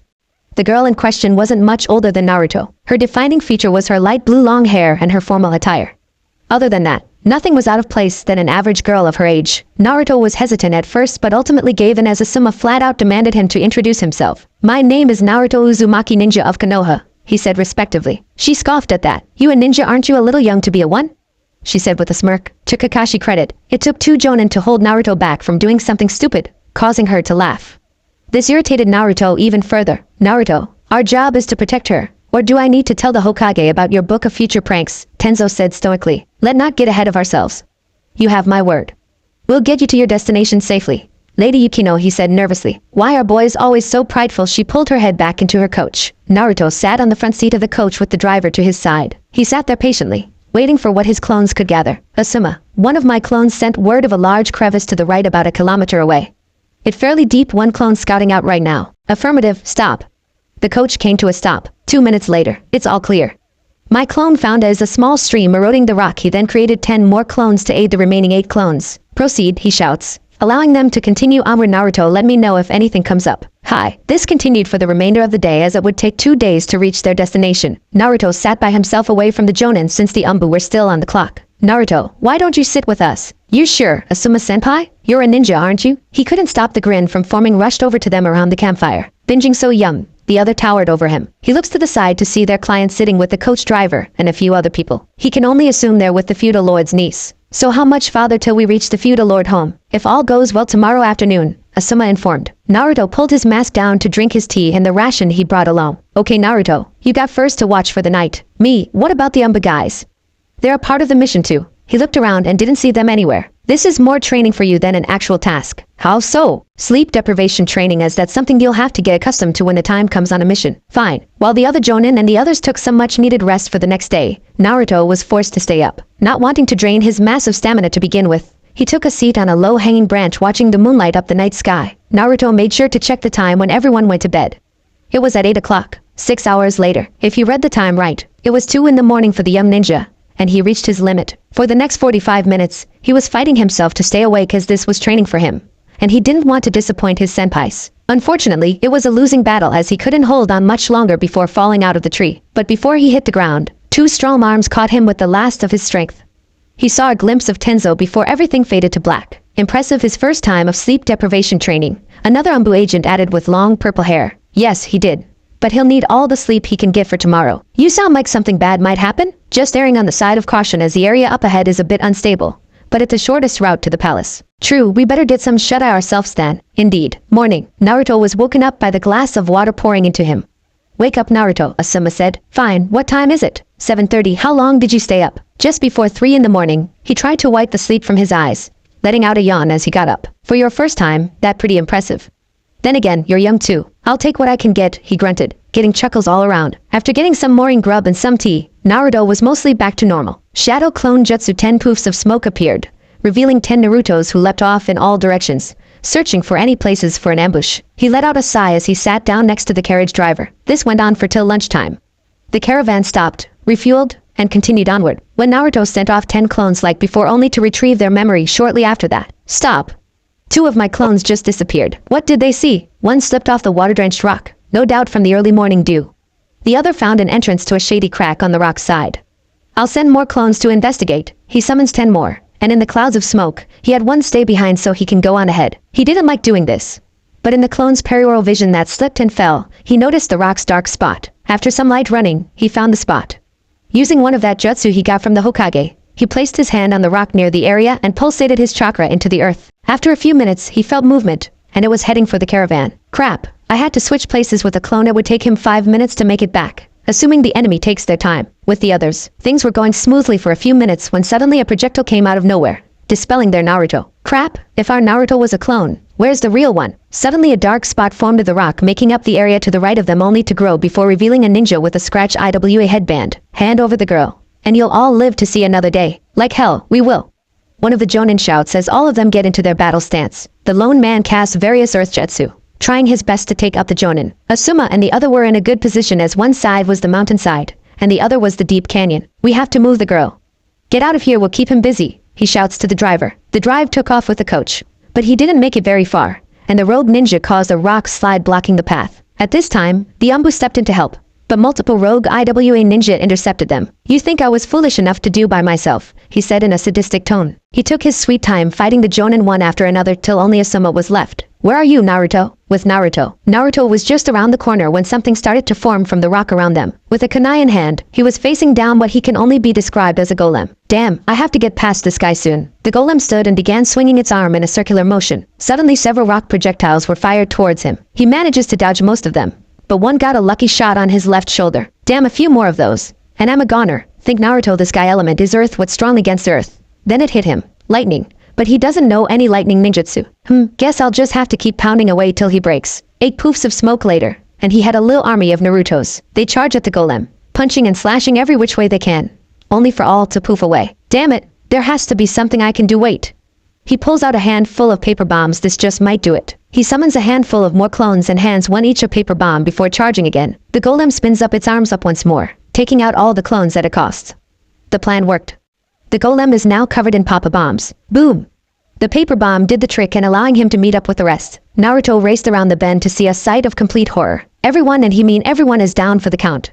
The guy from earlier took out his fellow ninja, including the Anbu. From the looks of it, they reached their limit. But it wasn't a complete loss, as only the head guy remained. Say goodnight, girlie, he says with a sinister smile as he slowly approaches her. No! I can't let this guy get away with this, he shouts. Using all his remaining chakra, he charged at the man. Yukino was scared to her core as this man before slowly reaching towards her. The boy from earlier tackled the guy out of the way. She couldn't stop the smile from forming as he tacked this guy over the edge. But it only lasted a moment, as when Naruto bounced off him. The guy grabbed hold of him. I'm not going down that easily. He grabbed hold of Naruto as he falls over the edge. Naruto! Everyone shouts none more, so then Asuma. He runs after him only to be stopped at the edge by Tenzo. Let go of me. We have to get Naruto. Our objective is the safety of Yukino. Naruto knew the risk. Are you kidding me? He's our comrade. He may be a kid, but still, he shouts back. That's all he could say before the unmistakable feel of Nine-Tailed Fox's chakra overwhelmed them all. They look over the edge only to see an orange/red glow from below. Moments earlier with Naruto. Damn it, is this how it's gonna end for me falling to my death with this bastard? Those thoughts ran through his head as he faded into the black abyss. In the seal. In the dark shadow of the seal, the nine-tailed fox opens one of its large eyes before being enveloped in a cloak of red chakra. You can do better than that, Naruto. He was eyeing down a guest in his prison, with Naruto. As he descends into the darkness, he was filled to the brim with fear. Then the world around him felt like it stopped for him, only to feel a new power. The fear washed away only to be replaced with rage. His sapphire blue eyes are gone, replaced with slit red eyes. His fingernail grew to sharp points, claw-like in nature if you could see him now. His whiskers mark on his cheeks thickened, and to top it off, his entire body was covered in a cloak of red chakra with a single tail. Using his new strength, he broke free from the man's grapes and attempted to grab onto the side of the rock wall, only for it to break away. It didn't take long for them to reach the bottom. You're tougher than you look, kid, the man said, getting into a stance as he stared down Naruto, who landed not far from him. You have no idea who you are messing with, bastard. He stands there in an animalist stance. His headband fell off from the overwhelming power of Nine-Tailed Fox's chakra. Not wanting to take any chances, he charged with unparalleled speed, catching the missing ninja off guard. Naruto punched the man with his chakra-infused fist, sending him flying only to be embedded in the rock wall. The man can only laugh at this. Breaking free from his confines, look like I'll have to go all out then. Using a jutsu Naruto never seen before, the man has 3 boulders the size of a man float in the air before compressing to his head's length. I don't have time, so I'll have to use this just to end this quickly. He sends the orb straight toward Naruto with speed rivaling his own. Using his new speed, Naruto charged, intending to end this quickly. He dodges the first one, and the second, and with another punch completely obliterated the third one. When the third orb shattered, fear washed over the man as his strongest jutsu was rendered powerless against him. Naruto punched him in the gut with so much force it shatters the rock wall around him. When Naruto pulled his hand back, covered in blood. But he didn't have time to dwell on it as the unstable rock started falling on top of him from his earlier punch. Damn, I have to get the hell out of here. He jumps from one rock to another till he reaches a stable wall and climbs upward, not knowing how far he fell. While the Jonin and Anbu had experienced this chakra before, they can fight it off. However, the non-ninja were overstricken with fear. Asuma went to check on the girl only to see her frozen with hollow eyes. Then suddenly, a giant red hand made of chakra shot out of the abyss, grabbing onto another rock wall, pulling Naruto out. He lands on the ground with a thud as the red chakra evaporates away, leaving him unconscious. A wave of relief washed over everyone, especially Yukino. Tenzo goes over to see if Naruto is all right. He notices in his headband clutched tightly in his hand, causing a smile to form behind his mask. Is Naruto all right?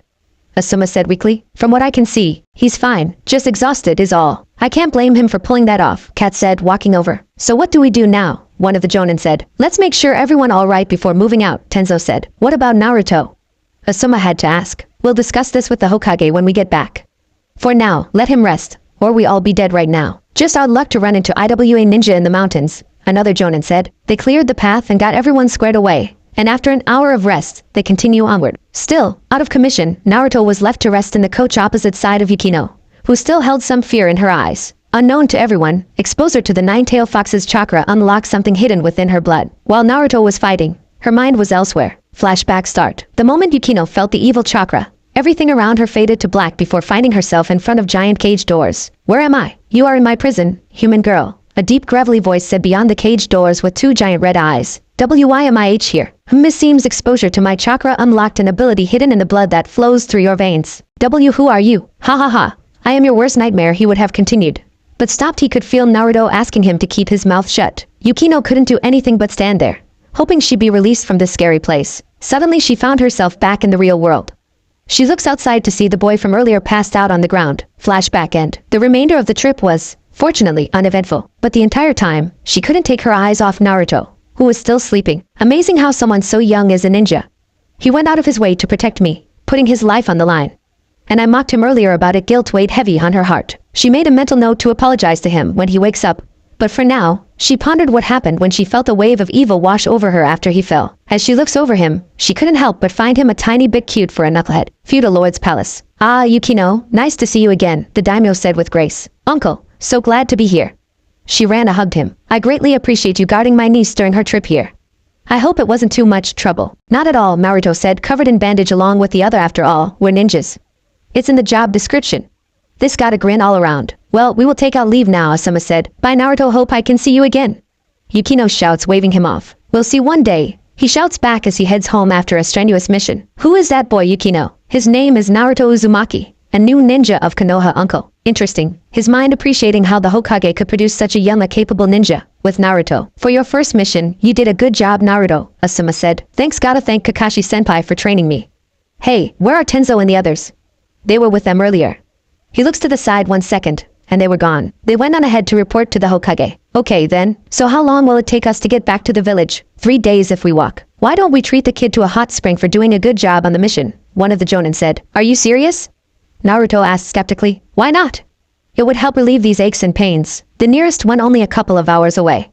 We can stay the night. Sounds like a plan. After 2 hours of walking, they made it to one of the hot spring hotels that dot the land of fire. Man, this feels good, Naruto mumbled as he sank into the water. You can say that again, Asuma chimed in, taking a spot not too far from him. So, this is what a hot spring is like. You've never been in a hot spring, Naruto? No, the one in the village never let me in. There are some natural hot springs in the forest outside the village. I heard from Kakashi, but I didn't get a chance to check them out when he was showing me around the land of fire. That sounds like him. They are getting some much-needed R&R. The Hokage Tower. Hiruzen just got the mission report from Tenzo, emphasizing what happened with Naruto and the nine-tailed fox's chakra. I hate to admit it, but we probably would have been dead it wasn't for Naruto, Tenzo stated. No, you wouldn't. I beg your pardon? First off, it was an ambush. An ambush is meant to give you the upper hand.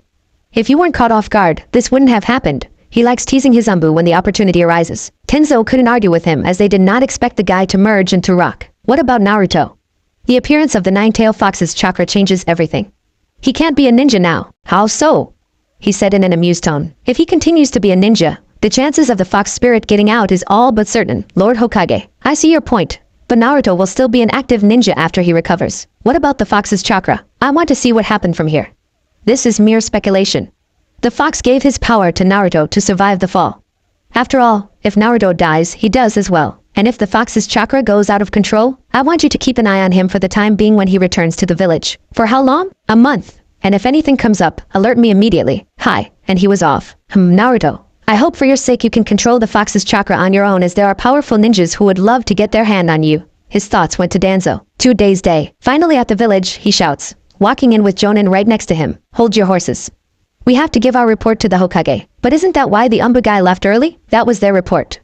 Now it's ours, so get moving. Fine. Just let me get something to eat first. He walks away with a pout to Ichiraku ramen. During his walk, he was getting a few looks.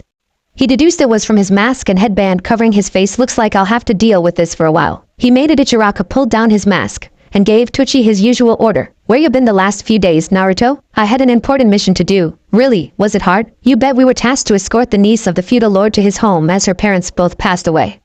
So was she pretty? He teased. No. She was irritating. Disrespected that fact. I'm a ninja, he said, pointing to his headband. What this I hear? Naruto got a girlfriend. I am teased. She not my girlfriend. Whatever the means, Tuchi and I am couldn't help but chuckle. Just wait till you get older, Naruto. Tuchi thought with a smirk as he handed him his order. Naruto ate his meal in silence when he felt a familiar presence behind him. With one final slurp, he finished his meal and turned to see Iruka before him. Nice seeing you, Iruka-sensei. Iruka was happy to see Naruto again. Still, right now, his whole focus was on the leaf insignia on his headband. You're a ninja, Naruto? You bet Kakashi-senpai was tough. But I'm a ninja now. I just got back from a mission earlier today. I'm on my way to give my report to the Hokage. I'd like to talk to the Hokage myself, he said in a thinking pose. More than welcome to join me. He pays for his meal. He pulls his mask up and walked toward the Hokage tower with Iruka not far behind. On their way, then Naruto ran into some old classmates. Thankfully, they didn't recognize him. Iruka-sensei, a girl with pink hair, called out, and next to her were a few of the other girls in her class. Yes, what is it, Sakura? I just wanted to ask you about the test tomorrow. What about it? I'm sorry I wasn't paying attention, so I missed what you said. And my mother is asking about it. This got a nod from the other girls. If they stop fantasizing about Sasuke, they would know, tomorrow, an exam to test your skill to go up 1 year. Okay, thank you, yeah thanks, all the girls said. Hey, who this? A blonde-haired girl said, pointing to Naruto. Who I am is none of your business, Naruto said in a gruff voice.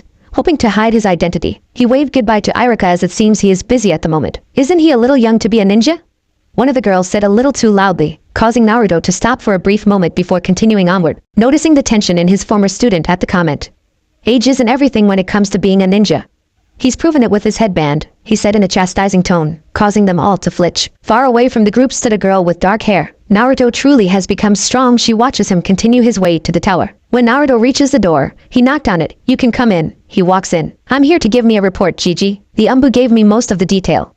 I just need to know what happened on your end. Hi. He went into everything that happened to him, all the way up to the tackled with clarity. What about when you tackled the enemy ninja? That's the thing, all I remember was tackling him over the edge. Then I wake up in Yukino's coach. I'll send some Anbu to search the area for anything left behind. Naruto waved goodbye and left. Naruto looks like you might be better off in the Anbu. He gazed over the report Tenzo gave him from one of his wood clones said afterward. Naruto suddenly shot up out of bed, breathing heavily as sweat glistened on his forehead. He looks out his window. He's greeted with night sky with a full moon shining over the village. It's been 1 week since he returned to the village, and every night since then, he had a flashback of his fight. The part that scared him the most was when he pulled out his hand from the enemy cover in crimson red blood. I didn't think killing someone would have this big of an effect on me. He gazed at the hand that struck the finishing blow. He stayed up for about 10 minutes, still shaking from the memory before sleep reclaimed him for the night. Outside his window on a tree, a man in Anbu gear watches Naruto from a tree branch across from his home. Should have guessed this would happen to him, but if he wants to be a ninja, he has to deal with this. 1 week later, Hokage Tower. You called Lord Hokage, Tenzo said, standing before the leader of the village. Yes, it concerns the feudal lord's niece. Did something bad happen? I wouldn't say that, but apparently she can deduce people with less than kind intentions. What do you mean? It seems she able to sense the intention of people who come to see the feudal lord over the past 2 weeks with 100% accuracy. How can this be? I have a feeling it has to do with that mission from 2 weeks ago. Exposure to the fox's chakra must have awakened an ability unknown to Yukino. Well, this unexpected. What are you going to do? I need to confirm this myself. I'm going to meet the girl personally. Hopefully, help her deal with a new ability, and she'll gain some control over it. But that would require leaving the village, which I highly advise against in case our enemy tries to attack. I'm aware of that. I have trust in my shinobi to protect our home while I'm gone. And what of Naruto, since he seems to be the cause of this? We'll tell him when the time comes. How is he doing since the mission? He'd been training every day since then, waiting for another mission, and he seems to be getting over his recurring nightmares. Well, it's nice to see him making progress. I just wish he didn't have to go through that. It can't help as death is forever part of the life of a ninja, he said, respectively. You may go now as I have a trip to prepare for. Hi, he said before disappearing in a cloud of smoke. With Naruto. Naruto is on his way to the Sarutobi compound. He's meeting up with Kikiko after not seeing her in a while. They've met up a few times since she came to the village. The training was always getting in the way. But not today. Today was a break day for her, and he wanted to see her progress as a ninja. When he made it to the entrance, he was greeted with her presence. Nice to see you again, Naruto. Same here, Kikiko. So what do you want to do today? He said with a grin with his hand behind his head. Can we go to one of the training fields? I want to show off my skills. Fine by me. He led her to a nearby training field that thankfully was empty. Show me what you got up those sleeves, he looks to Kikiko. Seeing her wear black pants that go down to her ankles, ninja sandals with ninja pouch, and a kunai holder. For a top, she wore a white t-shirt with mesh under it visible from her neck opening. A black open vest jacket with sleeves going down to her elbows. No matter how much time has passed, he was still mesmerized by her mismatched eyes. She started building up her chakra using the proper hand science. Suddenly the water from the nearby river started moving before shooting to Kikiko. She caught the stream of water with one of her hands, engulfing it before being whipped around. So it's a water whip jutsu? With a smile, more than just that, suddenly, the water spikes formed along the water whip. Kikiko unleashed its destructive power by slashing the ground, causing chunks of earth to go flying. Whoa, that's amazing. Thanks, Naruto. Although I'm not sure if it's a Kekei Genkai, she said with her free hand on her chin in a thinking manner. What else can you show me? I can do basic water jutsu like the water clones, and a few more offensive ones like water bullets. Are there any non-standard water jutsu you can do, besides the whipped one other so far? Can you show me? Sure, but it uses up a lot of chakras, so I can only do it once a day. In that case, take your time to make sure it's perfect. I'll keep that in mind. She went through another series of hand signs. This time the water swirled around her, forming a vortex-like barrier. Whoa, now that one's cool, he chirped. Not long afterward, the water fell to the ground, soaking dirt around her. She had a slightly winded look in her eyes. That my limit for today, Naruto. It's your rock on me today for pulling that off. Really, thank you, Naruto, she said, bringing him into a hug for a few moments. My pleasure. And we talk about everything that happened since you started training, he said, walking to Ichiraku with her right beside him. As they made their way to Ichiraku, Natsu learned that before she could enroll in the academy, she had discovered her Kekei Genkai. This prevented her from going to the academy. For her and the safety of the other students, as she had very little control over it. Naruto was silently thankful for this, as it meant he made a friend before the villagers got to her. So what's the name of your Kekei Genkai? I don't really know. From what the Hokage said, I have advanced water manipulation. What takes regular ninja years of practice only takes me a fraction of the time. Who knows, you might be the first ninja to rival the second Hokage who, from what I could find, is a master in water style. He can create water for his jutsu using only his chakra. Amazing. I didn't think that was possible. Well, looks like you have a goal with your water ninjutsu, he said with a grin. That's the perfect goal. Who knows, I might be the greatest water-style ninja ever, she said with determination. Well, I'll be there as support, as it's my dream to become Hokage, he said, giving her a thumbs up. Back at Naruto. As they continued walking, trading stories, they weren't paying attention when Kikiko bumped into someone. The person in question was a boy with shoulder-length black hair and had an aura of arrogance. This boy was Sasuke Uchiha. Hey, watch where you're going, Kikiko shouts, getting back up, eyeing the boy. When Sasuke locked eyes with her, pink lightly dusted his cheek. Sorry. This was very unlike him, as he never did this before. It was then he noticed the kid around his age with blonde hair. Naruto? He flinched at this, as he wasn't wearing his usual outfit this time. He wore regular black pants, sandals, and an orange t-shirt with a swirl on it. Hey Sasuke, he said shakily. What are you doing here? He said in an annoyed tone. We're going to Ichiraku for some lunch, Kikiko interjected. Sasuke then looked between the two of them for a minute. Unknown to him, he had a tinge of jealousy toward the blonde. He got up and apologized before going on his way. Come on, let's hurry, Naruto said before they head toward the destination. Unknown to them, Sasuke was secretly following them, or, more specifically, her, and observed from an ally across from the ramen shop. Unknown to him, he was doing a terrible job of hiding his presence. All the hours of training with Kakashi had paid off, as Naruto was well aware he was spying on them. But he didn't give it any mind, as he was focused on his conversation with Kikiko and eating his beloved ramen. Naruto ate 5 bowls, and Kikiko ate 2 bowls. Naruto paid for their meal before they disappeared in a flash, heading back to the training ground. Tsuchi saw the figure in the ally and called him over here. What brings you here, Sasuke? Hiding isn't your normal thing. He had a pretty good idea why he was hiding. I was just curious about what Naruto has been up to, he said, looking away. Tsuchi handed him a bowl of ramen to the boy, who reluctantly accepted. Sure you were, Sasuke, he said in a teasing tone. I'm binging serious, he said with a blush. Well, Naruto has been busy recently, so I haven't seen him in a while. And this first time he brought a girl with him. He's growing up so fast, he said with a proud grin on his face. Sasuke had a slightly angry expression at this as he continued to eat his ramen in silence. Can you tell me what Naruto has been up to since he left the academy? All I can say is he's been getting stronger. But that's all I'm going to say out of respect for Naruto. Sasuke would pay for his meal, but Tsuchi wouldn't have it, saying it was on the house. This surprised Sasuke somewhat before saying his goodbyes. He had a lot to think about after running into Naruto again and about that girl. Watching him running off, Tsuchi couldn't stop the smirk and thought, to be young again, with Naruto and Kikiko. Naruto right now was giving his friend a demonstration of his progress the last time they met. He did his shadow clones and showed off a few jutsu he learned, to like a wind manipulation jutsu called the Great Breakthrough. So, you're a wind type? Yep. It was one of the last things Kakashi taught me, and with the help of the shadow clones, I was able to learn this jutsu in record time. How does that work? He went in to explain the shadow clones jutsu, and what it costs. Wow. I don't think I'll ever be able to do that if it's that dangerous. You want to be able to do water jutsu without water being present. Who knows, by the time that happens, you might be able to when that time comes. You're probably right about that one. This caused him to grin. For the remainder of the day, they spared together, honing their skills as ninja. Speaking of that, Kikiko is close to becoming a ninja.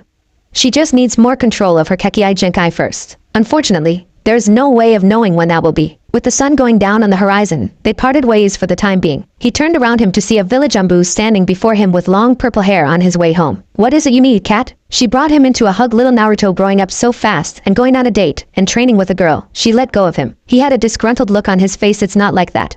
Kikiko, just a friend. I know, but it's nice to see the former prankster mature a little bit, she said, ruffling his hair. Whatever, unless there's something you need, I'm going home, he said with an exhausted look in his eyes. Hi, she said before disappearing. Damn, looks like I'm gonna have to up my training if I couldn't detect her till she let me. The next day with Hiruzen, thanks to his ninja speed, he made it to the feudal lord's palace in no time at all. He was traveled with the squad on Anbu and some jonin only to be greeted by the palace guards. They showed him the way to Lady Yukino, sitting in the palace library waiting for him. When he caught sight of her, he could see the urgency in her eyes. He takes a seat next to her. Hello, my name is Hiruzen. I am the third Hokage. What's your name, young lady? Greetings, Lord Hokage. My name is Yukino. I assume you're here to help me with my problem. Hiruzen could tell she is on edge. Yes, I will assist you. However, I can. Why don't we start from the beginning if you don't mind? Okay then. From what she could recall, this problem started shortly after Naruto and the other escorts her to her uncle's palace. She was introduced to everyone who serves her uncle, and many were kind and accepting of her, but there were a few who felt off to her. She made sure to take a note of them, and when she went to bed that night, she heard voices in her head while she slept, and many of them weren't pleasant. She didn't say anything the first few days, but as time moved on, the voices got more and more sinister. They ranged from simple irritation to almost outright treason. After all, the feudal lord is a powerful man. He has enemies. At first, no one believed her, but she convinces her uncle about one just under a week since she arrived, and it turns out she was right, which causes many others to be found out of their less than ideal intentions. That brings us to now. So can you help me? She said in a pleading voice. I would love to, and it looks like you have unlocked what we ninja call a Kekkei Genkai. Kekkei Genkai? She and her uncle said in unison. Kekkei Genkai, or bloodline limit. In other words, it's a jutsu that can't be learned. You have to be born with it. What are you saying? She said. You have a Kekkei Genkai, meaning you have chakra, so you can potentially become a ninja. But I don't see that happening considering your status as a noble, like Naruto. She beamed. Yes, but you are a noble of the land of fire having certain responsibility, so not the life for you. But that doesn't mean we can't help you control this power of yours. Okay, where do we go from here? Before we continue, do you have an idea what could have caused this? She fidgeted in her seat for a moment when I was being escorted to here. A fight broke out. When things were looking the worst, Naruto saved me, but I found I was somewhere else after that. All I remember was giant cage doors and 2 giant red eyes before coming back to reality. She was on the verge of tears by the end. Hiruzen had a look of concern. The same for the feudal lord. Can you tell me what I saw? She pleaded. I'm sorry, I'm not at liberty to say, as that is a village secret, and sorry, my lord. I can't tell you either for fear of our enemies getting a hold of this information. I understand, Hiruzen. I just hope one day we can know the truth. Eventually. But not today, he said firmly. So what can you do to help Yukino? The Fire Lord said. Firstly, we need to teach you basic chakra exercises, so you have something to grasp, allowing you to control your new power. How do I do that? Since you haven't done any ninja training, it will be difficult for you. I promise I can do it, she said with determination. This causes both her uncle and Hiruzen to smile at this. For the remainder of the day, Hiruzen, with the aid of his ninja, taught her the basics of summoning and controlling her chakra. She, fortunately, was a quick learner and was able to summon up a small amount. She spent the next 2 days increasing her control and chakra levels needed for Hiruzen to help control this power of hers. They were now standing in the courtyard of opposite ends of each other. Now do the proper hand sigh and summon up all your chakra. Like this? She did the standard ram hand sigh. Exactly. Now, try and focus on someone with your chakra. She did as she was asked and focused on her uncle, who's standing by. Believe it or not, she faintly heard what was going through his head. I hope she can do this. I will, uncle, she said aloud, getting both surprises and looks of approval. For the remainder of the day, she continued the exercises and had decent control over them. Seem you got the hang of this, but this is all I can teach you. The rest you'll have to do on your own. Thank you, Lord Third. You are welcome. But I have one more thing to say. What? After doing some research, it seems you can tune your sensitivity to other people's chakra and read their minds. It started in your sleep because your conscious mind was overriding your subconscious mind while you're awake. But now that you are aware of this, you can do it while you're awake. Do you have any idea why it started now? It's commonplaces for hidden abilities to spark to life when in life-threatening situations. Yours is no different. He wanted to tell the truth, but that would cause problems later down the line if Naruto's status got out. One more thing, I highly suggest you keep this to yourself. Many individuals would jump at the opportunity to know how your jutsu works, he said in a severe tone aimed at the Fire Lord. Again, thank you, and tell Naruto I said hi. Yukino shouts with a big smile. That's a promise. Several hours later. Sir, do you mind going into further detail on what you said to the girl? One of Anbu asked. Well, from a report on the escort mission when she was overwhelmed by the fox's chakra. Her body reacted unlocking the jutsu. Now I'm only speculating. But she unlocked that ability in hopes she could find the source and stop it. That's amazing? Yes, it is.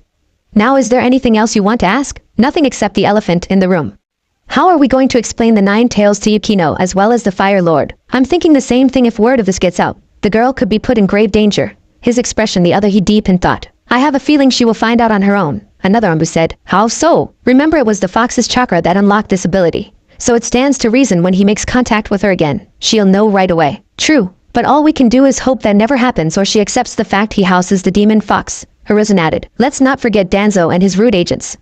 I can't imagine what he would do with her. When we return, I want some of you to keep a very close eye regarding the girl for the time being. Yes, Lord Hokage. With Naruto. Naruto right now is currently training to increase his senses to prevent others from eavesdropping on him. To train for this, he used his chakra to form a radio antenna so to speak to search for his surroundings. This is the first step.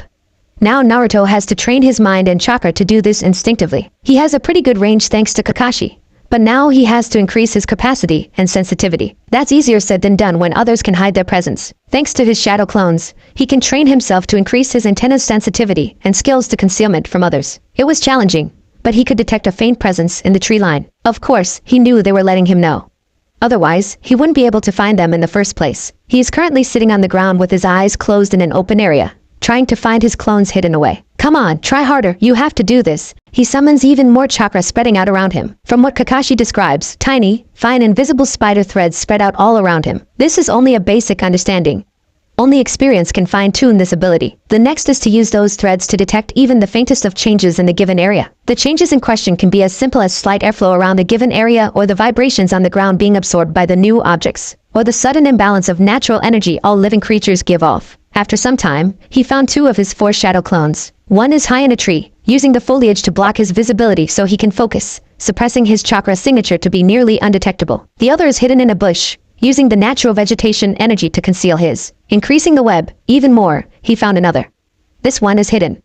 A greater distance away is a small ditch. He was using his chakra to be absorbed by the earth as to becomes one with it. After extending it, that last clone is hiding in the nearby river, synchronized with the river's energy flow to becomes one within like the other clone. Now that he has found all 4 clones plus the extremely well-hidden one, he has to carefully withdraw his chakra while maintaining his sensitivity to their presence. He did this slowly so he can find a minimum amount of chakras needed for this. Once he was done, he dispelled his clones, gaining their experiences. Now he learned to detect not only nearby people but also suppress his energy, or synchronize with the natural energy to become one with it so he would merely pass over it. Come on out, I know you there, he shouted. In a flash of a second, a member of the villagers' Anbu stood before him. Upon inspection, the agent in question wore a tighter mask telling him he is Agent Tenzo. I must say I'm impressed you were able to detect me. Nearly, I might add. And that was because you ultimately let me find you, he deadpanned. Either way, your skills in detection and suppression are growing nicely. Thanks, so why are you here? My job is making sure the fox isn't trying to escape after our last mission together, he said bluntly as he knew it was pointless to hide his reason. Whatever. But I know there is more to your words. My other objective is to monitor your growth as a ninja. If that is all, I'm going to get some ramen. He waved him off, heading to Ichiraku. When the boy left, he had a smile on his face hidden within his mask.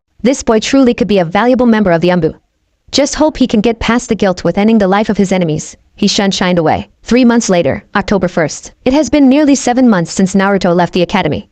About half that time was training with Kakashi. The other half was a mission as a ninja of Konoha. In that time, the girl he sees as a sister who also sees him as a brother has finally become a ninja. Right now Tetsu are sparring. He deflected a kunai aimed for his heart before dodging out of the way one of her spiked water whips. Wind-style air bullets, he shouts, sending 3 shots on compressed wind chakra. She counters the first 2 by sacrificing both her whips but was not prepared for the third one. She jumped up with some quick thinking, pulling up a water wall that exploded when it made contact with the third bullet. Using its explosive power to her advantage, she kicked back a fair away giving her some distance. Nice one, Kikiko. Thanks, Naruto. They continued their throwing the particular chakra-type jutsu for the remainder of the day. When the sun was touching the horizon, they called it a day. You're getting stronger, Kikiko. Same for you. So ramen sounds good? You bet. They made their way to Ichiraku. On their way there, they sensed an observer but paid no mind to it as it was pointless to stop him. The person in question was Sasuke Uchiha. It was pretty apparent to the older generation he had crush of the white-haired girl, but being a 10-year-old, he refused to acknowledge it. I swear if he doesn't stop that, I'll knock he lights out, she said bitterly. Just be glad he's still in the academy. So it isn't so bad, but he really needs to learn not to follow people around. At least it isn't every day since he wants to be a ninja. True, And we're almost to Ichiraku. Sweet, I can already smell the broth, she said with a grin. Kakiko couldn't sense it, but Naruto was well aware an Anbu agent was on their tail. He knew who it was and was always wondering why he was tailing him. Little did he know he would soon find his answer. Kakiko did have a slight change to her outfit. She now wore a black sleeveless vest with a few pouches. It also helps her blend into the background when she would leave the village on a mission with Naruto. It was a birthday gift from Naruto a month back. Who would have thought their birthdays were a month apart, making her the older of the two? Back to the mission. They did what Shikaka said he would and put them on scouting or escort mission. Nothing major, just your standard C rank. In that time, Naruto had gained the expertise and judgment Gigi was talking about when he became a ninja. Of course, when he was with his sister, he went of C ranks. When he wasn't, he went on higher B rank missions. He's only done 2 so far, and a now classified A rank mission when he took the life of man. It's been months since that job and mostly over it now, but it still lingers in his heart. The push he needed to deal with death apart from the job was when he had a mental breakdown 2 months ago. Flashback start. 2 months ago, Naruto was training like usual when he had a sudden flashback from his fight with the missing IWA ninja. He collapsed to the ground holding his head, trying to keep the memory at bay. He succeeded for now. As he was making his way home, he ran into the girl he sees as a sister. They were walking normally when the memory came back with blinding fury. Not again. He struggled to maintain his sanity when it threw a chakra-infused kunai as the Anbu agent who made himself known. He dodged it and knew he had to step in before it was too late. But he wasn't fast enough. Naruto started attacking a ninja that was few feet away. He threw another kunai, but this one was stopped by the last person he wanted to hurt. Kakiko blocked the kunai without hesitation. When Naruto saw the unmistakable color of blood shoot out, all those emotions he was struggling with up till now were overshadowed by his drive to protect those who are precious to him. He bolted to her side and noticed she was still breathing. He let out a sigh of relief, but that as far as he got. He was pinned to the ground by 2 Anbu. The last thing he saw was 2 more Anbu carrying Kakiko away, presumably to the hospital before everything faded to black. When Naruto finally came to, he wasn't in his home or the hospital. Heck, even Tianai. He found himself in front of the cage again, with that giant red eye staring him down. What do you want this time, Fox? He said bitterly. We need to talk about what you just did. What gonna congratulate me for harming a friend? He said sarcastically. No. Then why am I here? As much as I hate to admit it, you house me. So when something is wrong with you, it affects me too. Spit it then? Unless you want to hurt that girl again, you need to control your emotions. Or next time you go off like that again, you will die. Touching a nerve, Naruto could feel the sharp edge of his words. It's the truth. So what do you suppose I do then? I'm a ninja. Sooner or later, I'll have to deal with the death of a comrade or an enemy, he said with conviction. Naruto just stood there, barely making out the fox's features telling him he was hesitant of what words to say. You won't like it. But to keep this from happening again, I'm going to need to access your subconscious. Why? By having access, I can help you conquer your inner self so you will have better control of your emotion unless you want to strike at the girl again. Why should I trust you? You think I want to do this? If you die, I die too. I see your point. So how are we going to do this? Well, for starters, you're gonna have to step past these bars, so the connection is stronger. Naruto was reluctant at first but complied and stepped in the fox's side of the seal. Next thing he was floated into the air with Fox's hand around him before a sphere of chakra surrounded him. The next thing he sees is dark red vile chakra seeping out of him, merging with the fox's before encasing him in it. Naruto suddenly shot up, finding himself in a forest. Nice to see you finally made it. He turns around to see the fox lying down against the forest. Nothing was separating them as he stared him down. What is this place? This is the mindscape of your subconscious. That cage you were in before is your conscious mind. So, what happens next? Well, if it isn't Naruto in the flesh, he turns to the origin of the voice only to see him with red and black eyes. Who are you? Naruto was put on edge as this new Naruto slowly walked towards him. I'm you, or should I say you true self, he said sadistically. He looks at the fox for an answer, only to get a nod in response. So you're the one who made me hurt Kakiko, he said with venom. So what, she was getting in our way of showing how strong we really are. Like hell I'll let that happen. He drew his kunai, throwing it at his counterpart, who counter with his. The two Naruto went at for what felt like hours, throwing jutsu versus jutsu, kunai versus kunai, etc. The 9 tails are just sitting there watching 2 humans fight it out. Naruto has gotten smarter since he trained with Kakashi, but he is not using any of that. Instead, he used brute force, which never works. After some time, both Narutos were exhausted after their fight. You have to try harder than that to beat me. And when I win, I'll make sure no one looks down on us, he said with an evil smirk. Damn it, nothing works against him. He just counters. There has to be a way to stop him. Then a memory came to him. It was Kakiko standing in his way. This brought a tear to his eyes, knowing her harmed his sister significantly. Wait a minute, that might be at this time. He didn't do anything. He just stood there, waiting for his counterpart to make a move. Oh, I see someone finally given up. He threw wind chakra lace kunai him. Naruto didn't try and dodge. He decided to take the attack, hoping this might work. As the kunai got closer and closer, his counterpart started getting worried. He didn't have time to dwell much longer.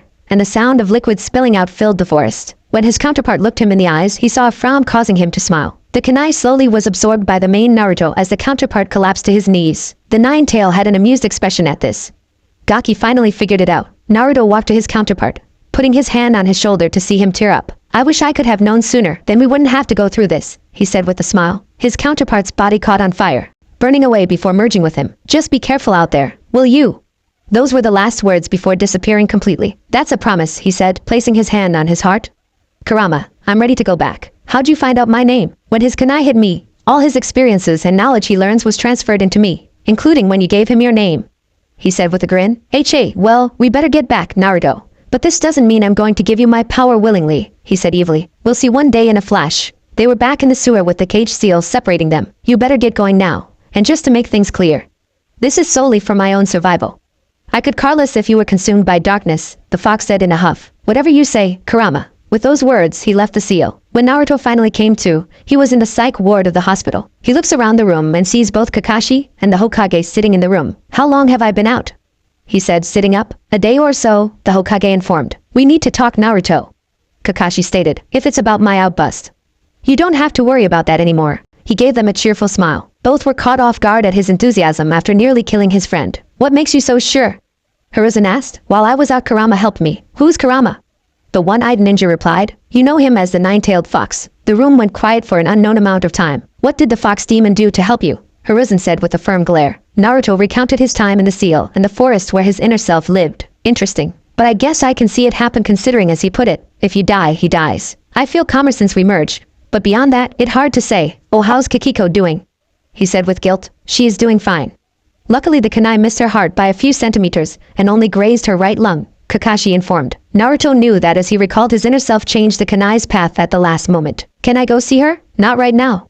Kikiko should be back on her feet in a week." "Okay, then I'm gonna get some rest," he said before collapsing on his bed, intending to get as much sleep as possible. Shortly after Kikiko was discharged, he begged for forgiveness, only to get a slap in the face. She had an angry expression before bringing him into a bone-crushing hug before ranting about how she sees him as a brother. And of course, she forgives him. After that, she demanded to know what went through his head, causing him to go ballistic. In the privacy of his home, not including the constant Anbu on his ass, he told her everything. Fortunately, she was very accepting of his tenant and wants to meet him. He said yes, but he doesn't know when that will be causing her to glare at him for a moment.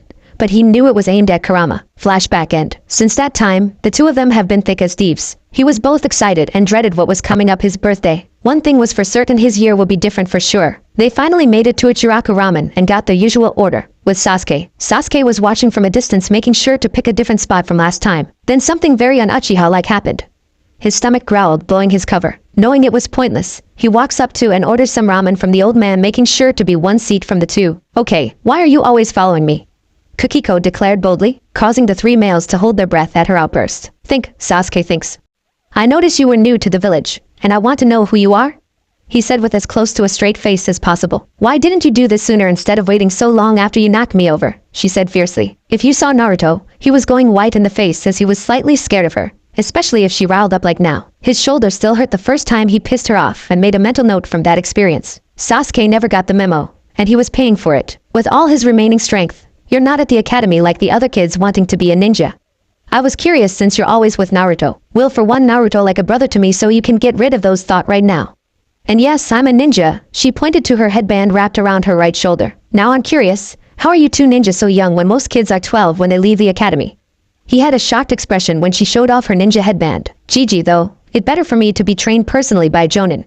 This was after those ninjas from the back hills. I'm sure you know by now." He looks to Kikiko for her answer. "I didn't like my life in my old village, so I came here. I was going to be in the academy, but my Keki Genkai showed itself before I could enter." "You have Keki Genkai?" "Yes, it's advanced water manipulation, and you?" "Never heard of that. My name is Sasuke Uchiha.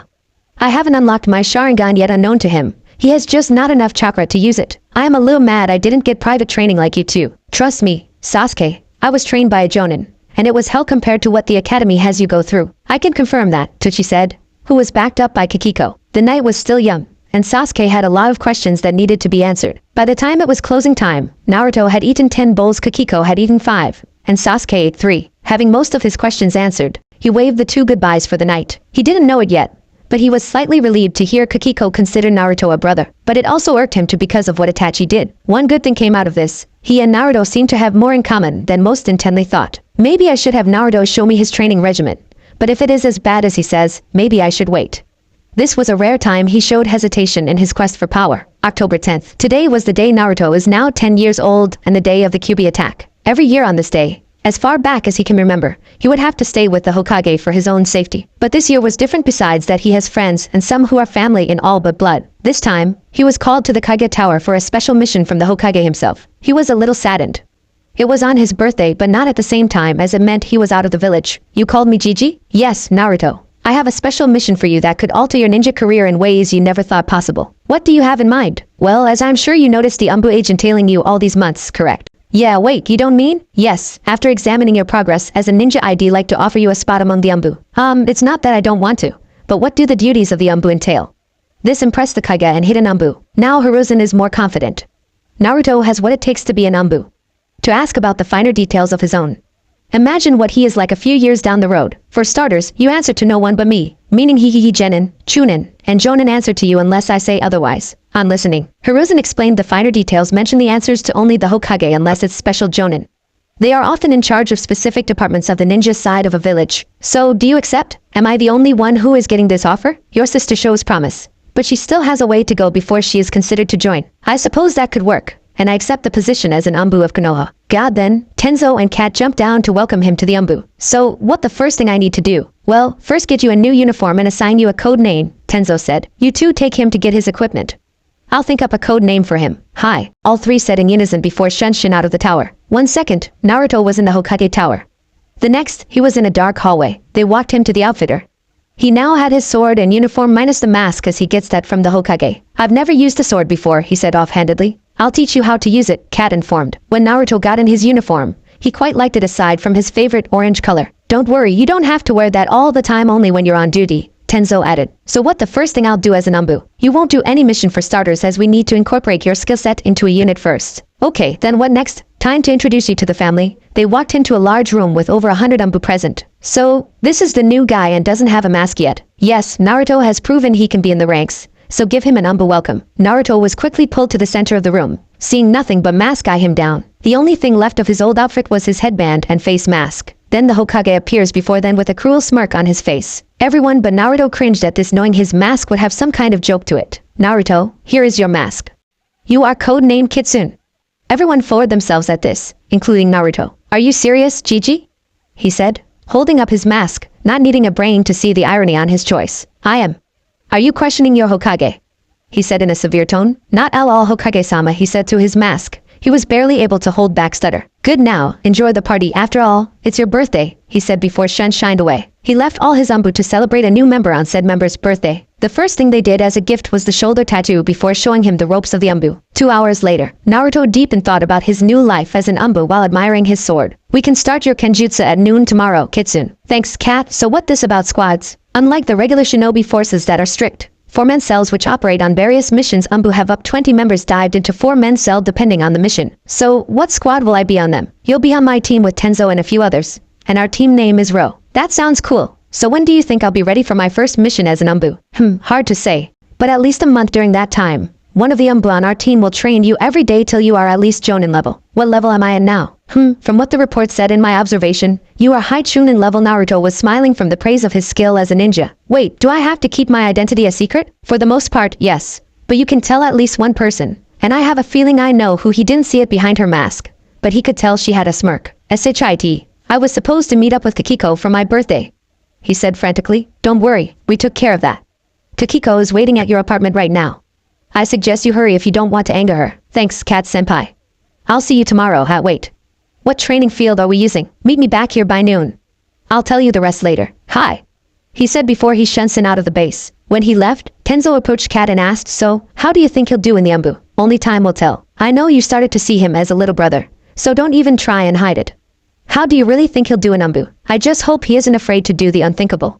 She with a high level of concern in her voice. You are justified in your concerns. But from what I saw in the Hokage report when he attacks Kakiko, that won't be a problem, hopefully. I hope you're right. With Naruto, still in Anbu gear, very carefully entered his home through a secret exit through false floor tile in his room. When he came to his living room, he saw Kakiko waiting on the couch. That when she notices the Anbu. And just before she could get a word out, Naruto removed his mask. Surprise. Naruto, what are you doing wearing Anbu gear? Simple, the Hokage made me one. Kakiko was a little sad at this as it meant less mission with her brother. Seeing her concern, the Hokage said you can join too. But you have to prove yourself. He could see the fire in her eyes at his words. I'll be in the Anbu for sure. Good cause, I'll be training again starting tomorrow. So you'll be on your own then. Don't worry, I'll be an Anbu in no time. Sure you will, he said sarcastically. Kakiko was no stranger to his sarcasm. Only pouted before her eyes landed on his mask, causing her to giggle. What's so funny? Your mask? The irony is palpable. He grunted at this. Anyway, I don't have to be at the training ground till noon, so let's celebrate my birthday. Old man, I'm going to kill you for making me a laughing stock. He grunted. It's been 1 month since Naruto officially joined the Anbu. Like he expected, his training was like nothing he has ever done before. After joining, his first day is a simple run-of-the-mill breakdown of the Anbu and their duties. After that was done, he spent a month doing their training regiment. To say it was tough was an understatement.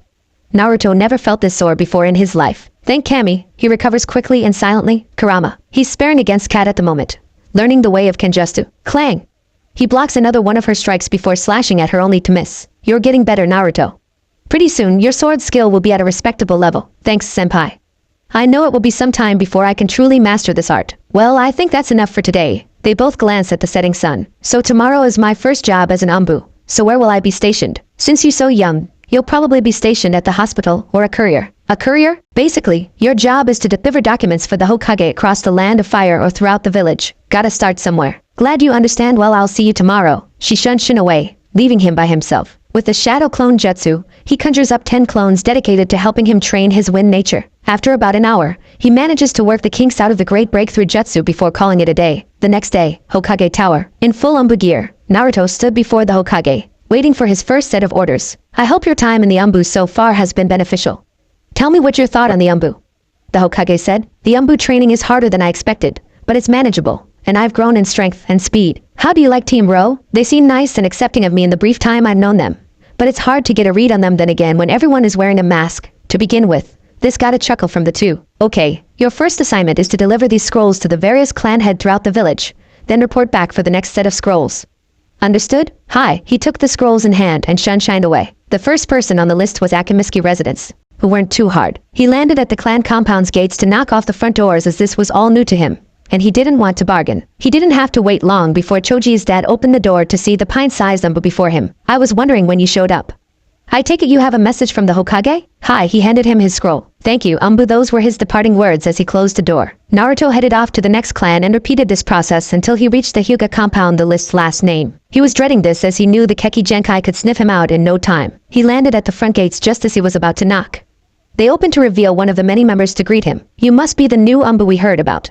Lord Hiashi is expecting you. Naruto is taken back at this as he never would have guessed this from a Hyuga before. Very well, then lead the way. Naruto was led to the Hyuga clan office, waiting patiently after the one who leads him to hear only to knock on the door. You may enter, a masculine voice called out. With as much grace as he can muster, they enter the room only to face Hiashi with his Byakugan active. Crap, he said mentally. Relax. I was curious about who this new Anbu was. Considering he is one of its youngest members, he deactivated the Byakugan. Okay, then I have a message from the Hokage.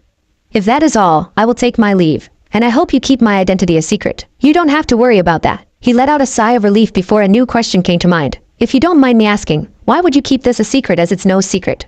Everyone looks down on me because of the fox. Well, it's quite simple really. As a member of the village Anbu, you work under the Hokage. As such, to disrespect you would be to disrespect the Hokage. But this doesn't give you a free pass. If you screw up, very few people will come to your defense. Don't have to remind me?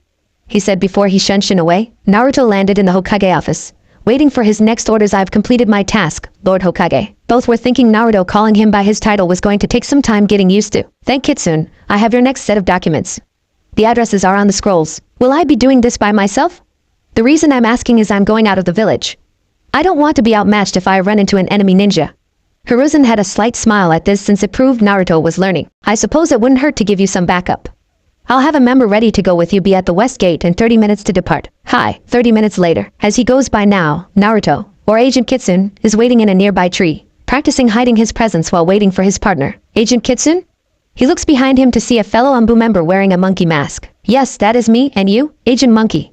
I am to aid you in your delivery. Good, I assume you have a few days of supplies then? Yes, I assume you as well? Hi, the first delivery is near the border with AIM. All in all, it should take up 3 days to complete these deliveries. Hi, with that, they were off to Border Village. Later the day, thanks to their ninja speed, it only took them a few hours to reach their destination. The location in question was the local commerce building. Not wanting to give off the wrong impression, Monkey stayed out of sight, so Naruto can do his job. Naruto shunned Shin in a nearby alley before sneaking in to meet up with the contact. It didn't take him long to find the man. You must be the courier I was told about, the older man said. My name is Agent Kitsune. These are the document I was told to deliver. He placed the scroll on his desk.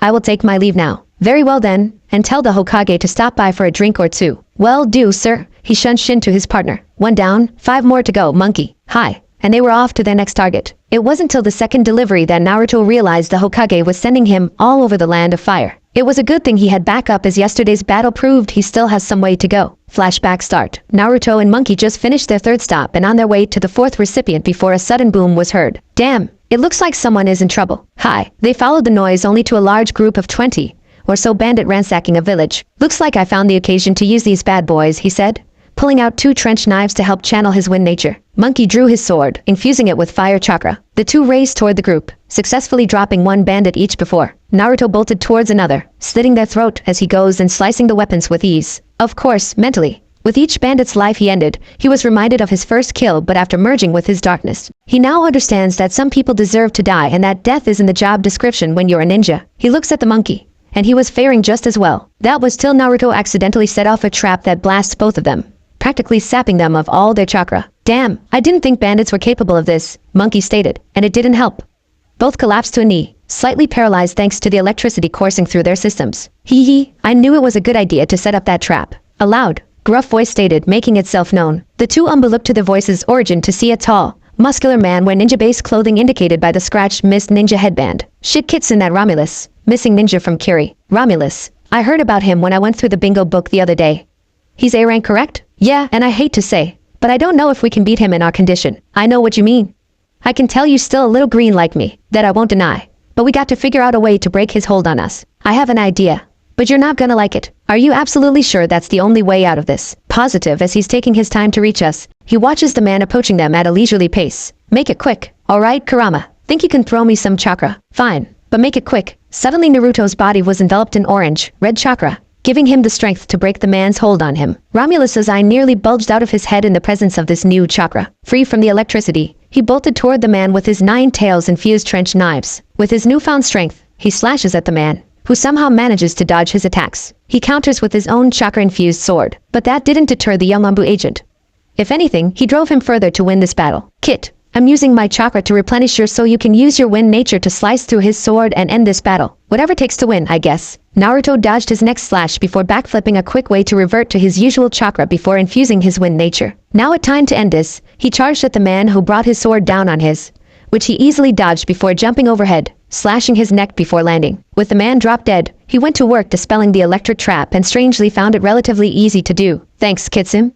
I don't know what I could have done if it wasn't for the fox. Don't mention it. But this fight proves I still have a long way to go. Same for me. And when did you get the trench knives? A week ago. A jonin from a previous mission gave them to me as a gift to better utilize my wind nature. What about your sword? I still use it, as the knives are more for enclosed spaces, where the sword I use for high-speed slash attacks like assassination. Since when did you do assassination request? I haven't. But Cat trained me to use it that way, as my kenjutsu skills are at best just under respectable. Yep, that's Cat for you. Well, now we have a reward to collect when this is all over. Yes, we do. By the way, what was the reward anyway? A-ranked missing ninja. I think his reward is 100,000 Ryo, to be expected for an A-rank target. Well, we better get going then. Hold it. Are you sure you can continue, since we were pretty much sapped of all our chakra? I'm fine, he said, trying to stand up. But Naruto wasn't buying it, since the monkey was still shaking in the legs. No, you're not. You can barely stand. We'll stay here for the night to recover our strength. Fine. It was at this time all the villagers worked up the courage to approach the 2 Anbu. After a somewhat lengthy conversation, the 2 were treated to a free room and food for the night for stopping the bandits. Flashback end. The night at that village was just what they needed to recharge their battery, as conveniently a merchant entered later that night who had some food pills on hand. It took some convincing from the townspeople despite the protest from Naruto and Monkey. They didn't need it but ultimately failed. Hopefully, these food pills will come in handy in the future, Kitsune. I'm sure they will, as Rambu. On that note, I have to up my training when we get back to the village. Same here. Don't want to fall for another trap like that. The rest of the trip was uneventful except for the strange feeling that washed over Naruto when they neared the land of lighting for their last stop. Later that day, Kurama told him that the feeling was from the Eight Tails. When they finally made it back to the village, it was nearing sundown. They stopped by the Hokage Tower, giving the old man their report before also claiming the reward of Romulus, split between them 50,000 ryo for each of them. This is where Naruto would have gone home.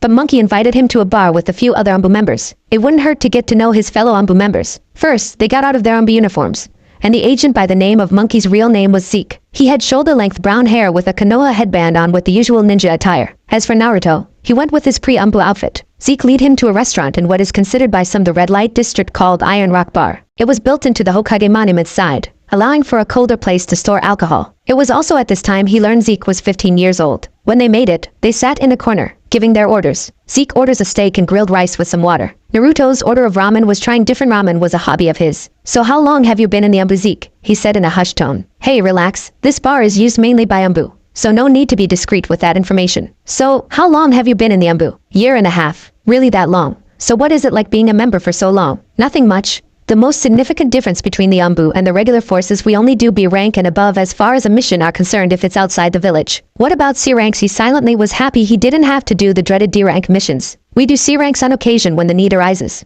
but that only when at one Anbu agent doing it. So C ranks are solo missions for Anbu agents? Yes, anything else you'd like to ask? What about inside the village beside courier work? Mostly security along the village walls or hospital, you know, to help keep the peace. That honestly sounds a little boring. You have no idea. But it's better than nothing. It was at this time their food arrived. The two Anbu ate in comfortable silence. They were approached by what he can assume are their fellow Anbu agents plus one jonin. One had long purple hair, which Naruto deduced as Agent Cat, and the other had a metal headband that framed his face with almond-shaped eyes. And lastly, the one-eyed ninja with gray hair. Sup Yugao and Yamato and Kakashi, what brings you here? Zeke asked. We just wanted to see how our new member is faring in the Corps, Yugao said. We just got back from a mission delivering messages for the Hokage all over the land of fire, Naruto said with a sigh. Did you have any problems? Kakashi asked. We had to deal with some bandits then a missing ninja, but nothing we couldn't handle. Please tell us more, Yamato informed. Naruto and Zeke made some room for them to sit down to detail their mission outside the village. Yugao sat next to Naruto, and Kakashi and Yamato sat next to Zeke. Wow, you're pretty lucky you made it out okay, the one-eyed ninja added. You can say that again. And it served as a reminder we need to get stronger, right, Zeke? Hi was his response. So what have you guys been up to? Naruto had to ask to take the attention of him. For the next few hours, they talked about the recent mission. Kakashi talked about getting a genin squad that he proceed to fail. Yamato mentioned something about some new recruits getting training for the Corps. And Yugao talked about her date with a chunin named Hate and the latest mission on escorting caravan through the rough train. Seeing that it was getting late, Naruto said his goodbyes before calling it a night. The next day, luckily for Naruto, the Hokage gave him a few days off to get some training to prevent someone from getting the drop on him again. The training in question was detecting the paper bomb his clone planted in hopes of not walking into another trap. Of course, the paper bombs were low yield, so he didn't have to worry about getting hurt or anything. Using the trick Kakashi taught him, he could detect what he would say are hot spots for chakra. Why?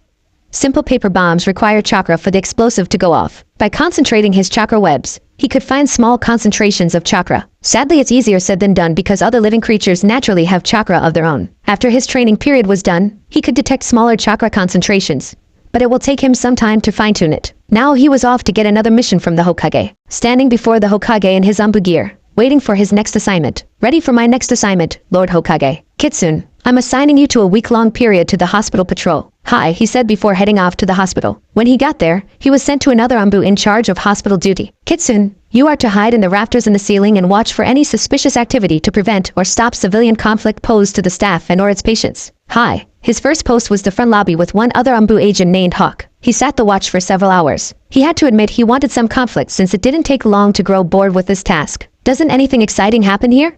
He said to himself. Not really. Most Anbu take this time to catch up on some sleep or play games like shogi to sharpen their minds. Hawk answered. Shogi? Yes, you never played? I've heard of it from some old times but never bothered to learn. Well, you in luck.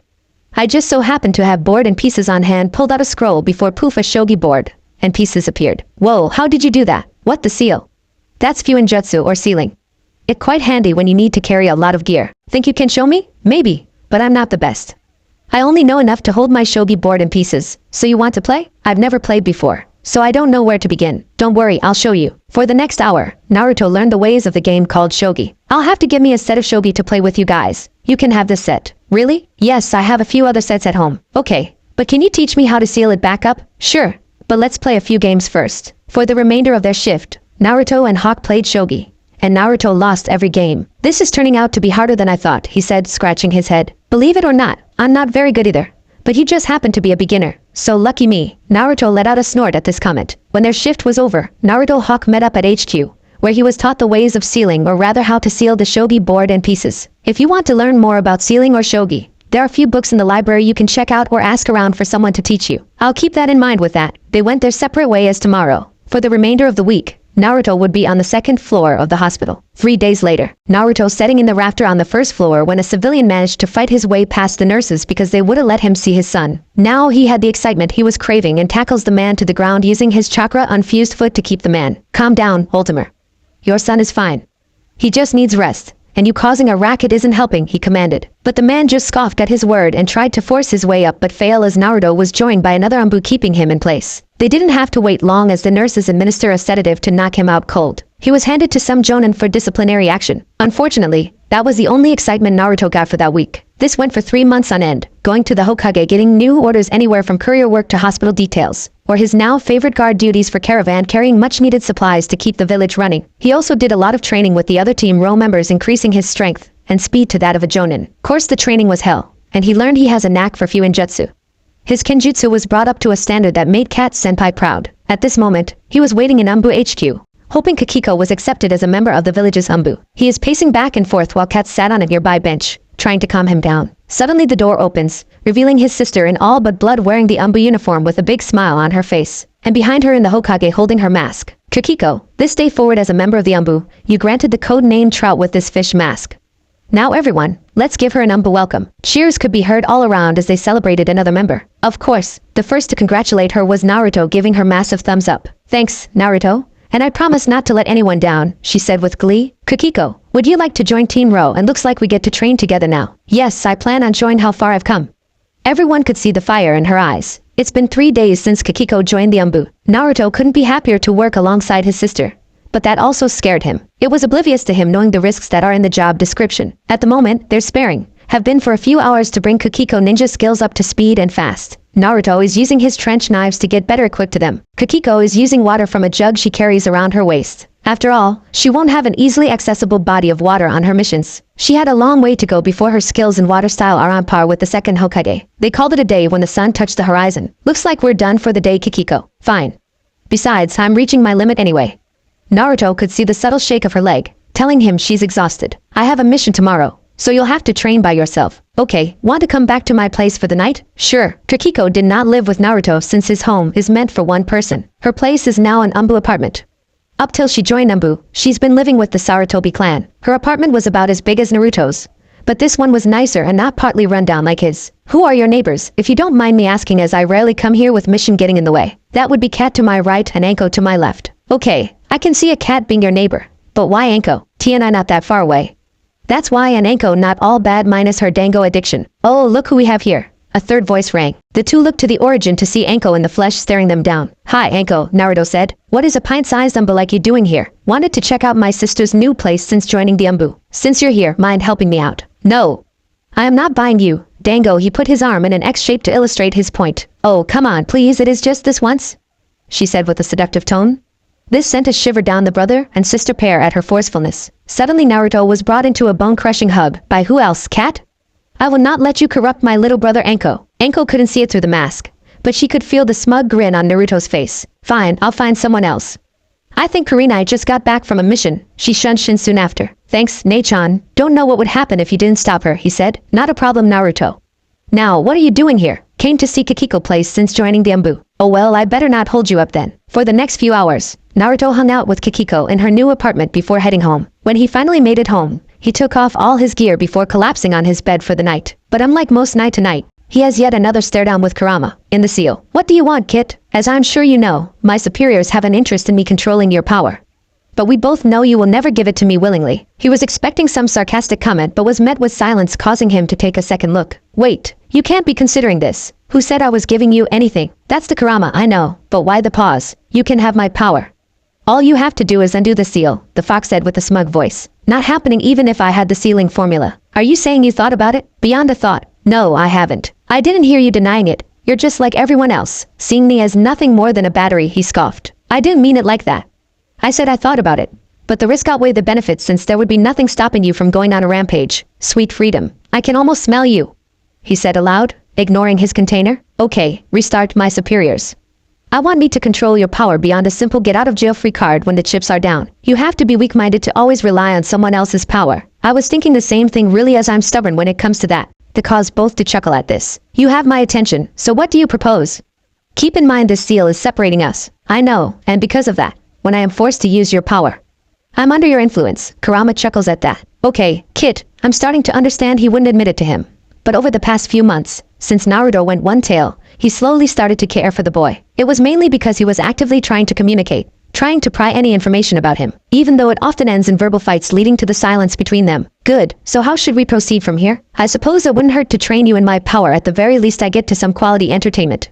Seeing you and your friends try and fail, especially the old-timers. A shiver ran down his spine at the fox's comment. But he couldn't stop the chuckles from causing headaches for the village elder. From his time in the Anbu, he learned that the village elders aren't too fond of him, especially the man in bandages. So when do we start? After your mission, just to make it clear this isn't a handout. You're gonna have to work hard.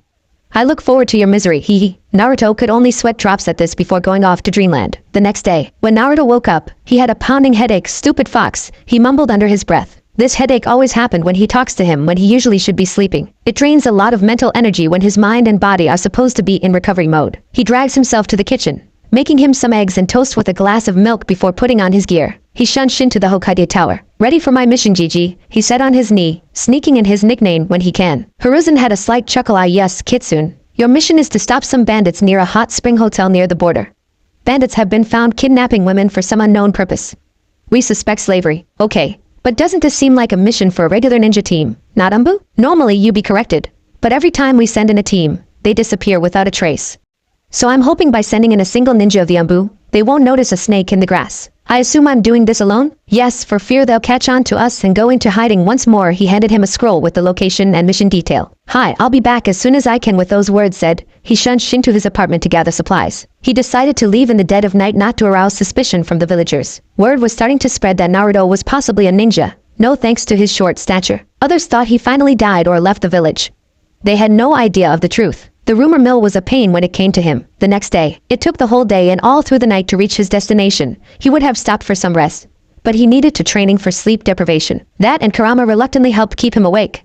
But that doesn't mean he was tired. In fact, he was nearing his limit. But fortunately, the hotel was not too far off, as he could smell the hot spring. Naruto stopped just shy of leaving the tree line.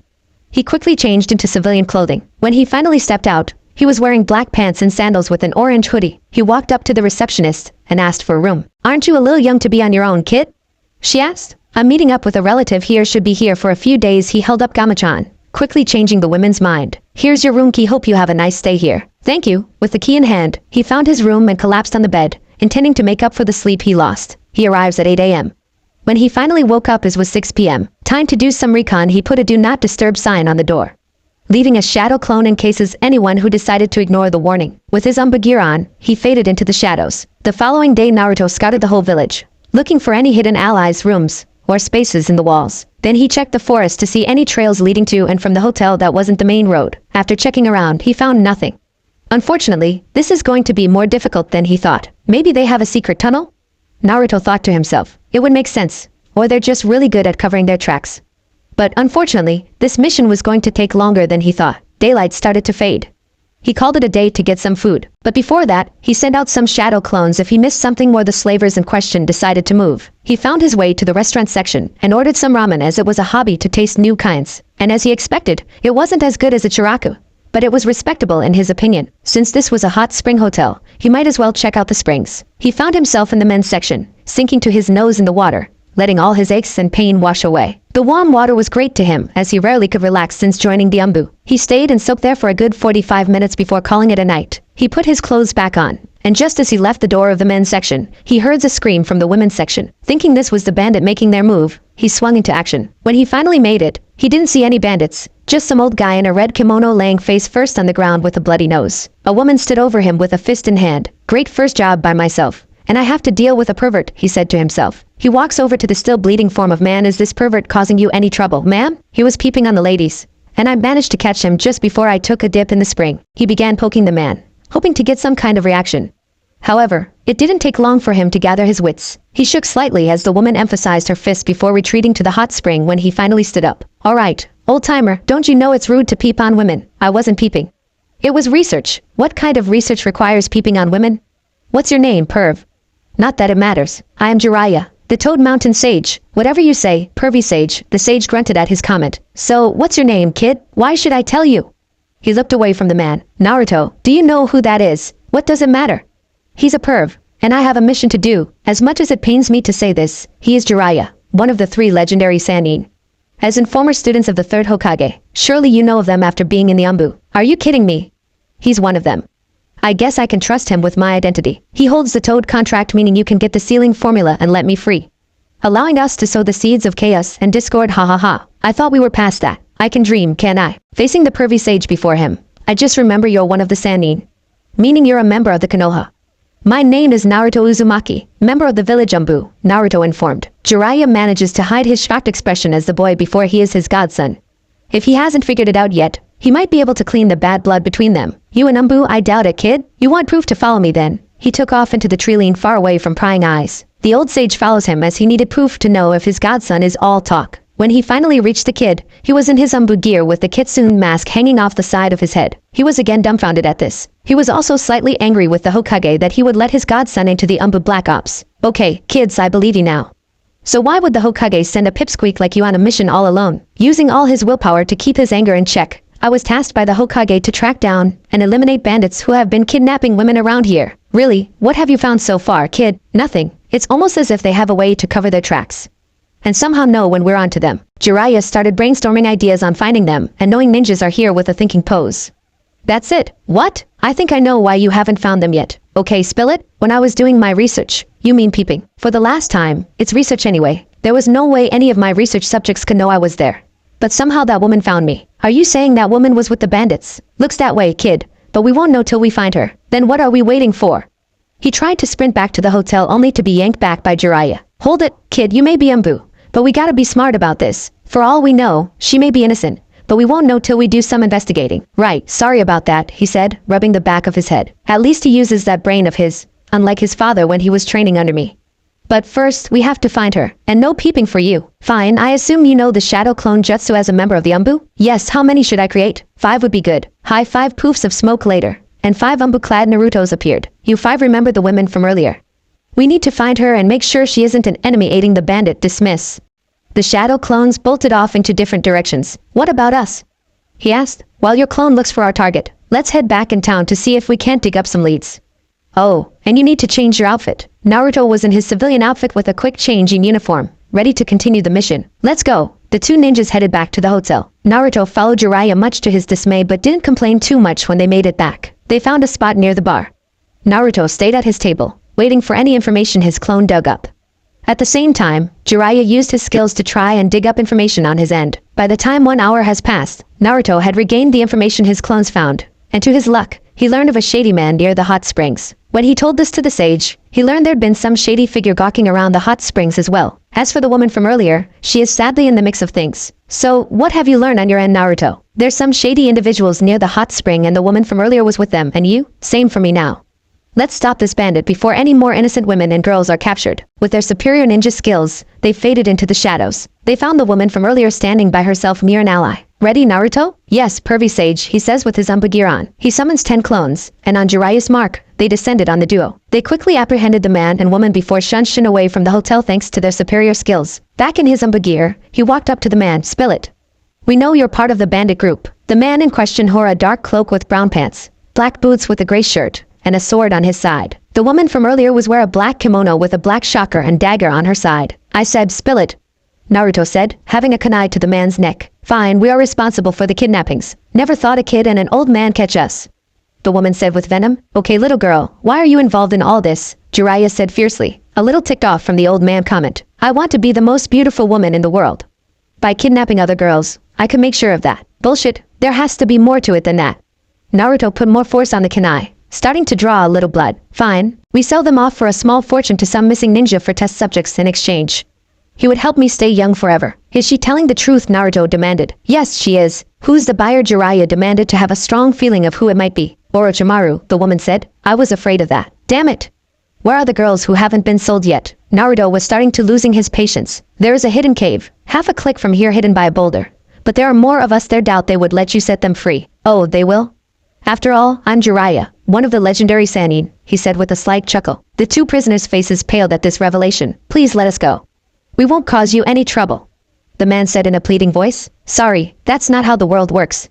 Kitsune, mind sending some clones to get the local authorities? With pleasure. Poof, 2 clones appeared before sprinting off. 5 minutes later, the local authorities and took the 2 bandits in custody. Now let's find the others, the sage stated. Hi. It didn't take them long to find the hideout, and quickly dispatched them before letting go about 10 girls and women free. The next day, Naruto woke up with the shining sun on his face, and beside him snoring loudly, was in his eyes the pervy sage, one of the legendary Sannin. Old man, wake up, it's morning. 5 more minutes, he groaned. Fine. While the pervy sage was sleeping, Naruto got his gear together, preparing to leave. When Jiraiya finally got up, Naruto was in full uniform, waiting for the pervy sage to get up. What do you want, a kid? The Hokage would want me to tell him I found you, so I suggest you return to the village with me, he said politely. I suppose I have intel to deliver to him anyway. Hi. 2 days later, Naruto walked through the front gate in his Anbu gear with the pervy sage beside him. This got looks from all around him, mainly aimed at Jiraiya. They quickly made it to the Hokage tower.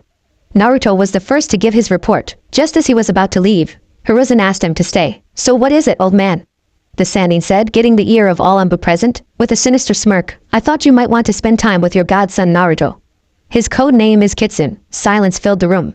Then a loud noise could be heard from all over the village originating from the Hokage tower. Are you kidding me? This pervert is my godfather. And you left me be myself all these years. Do you know what had to go through? It took both Kat and Tenzo to hold Naruto back from harming the Sannin. The Sannin in question had a sheepish grin on his face and an evil smile for Hiruzen. Now Naruto calms down. He had his reasons. One being our spy master. His network requires most of his attention, so he would have time to do it. You're just as bad as he is.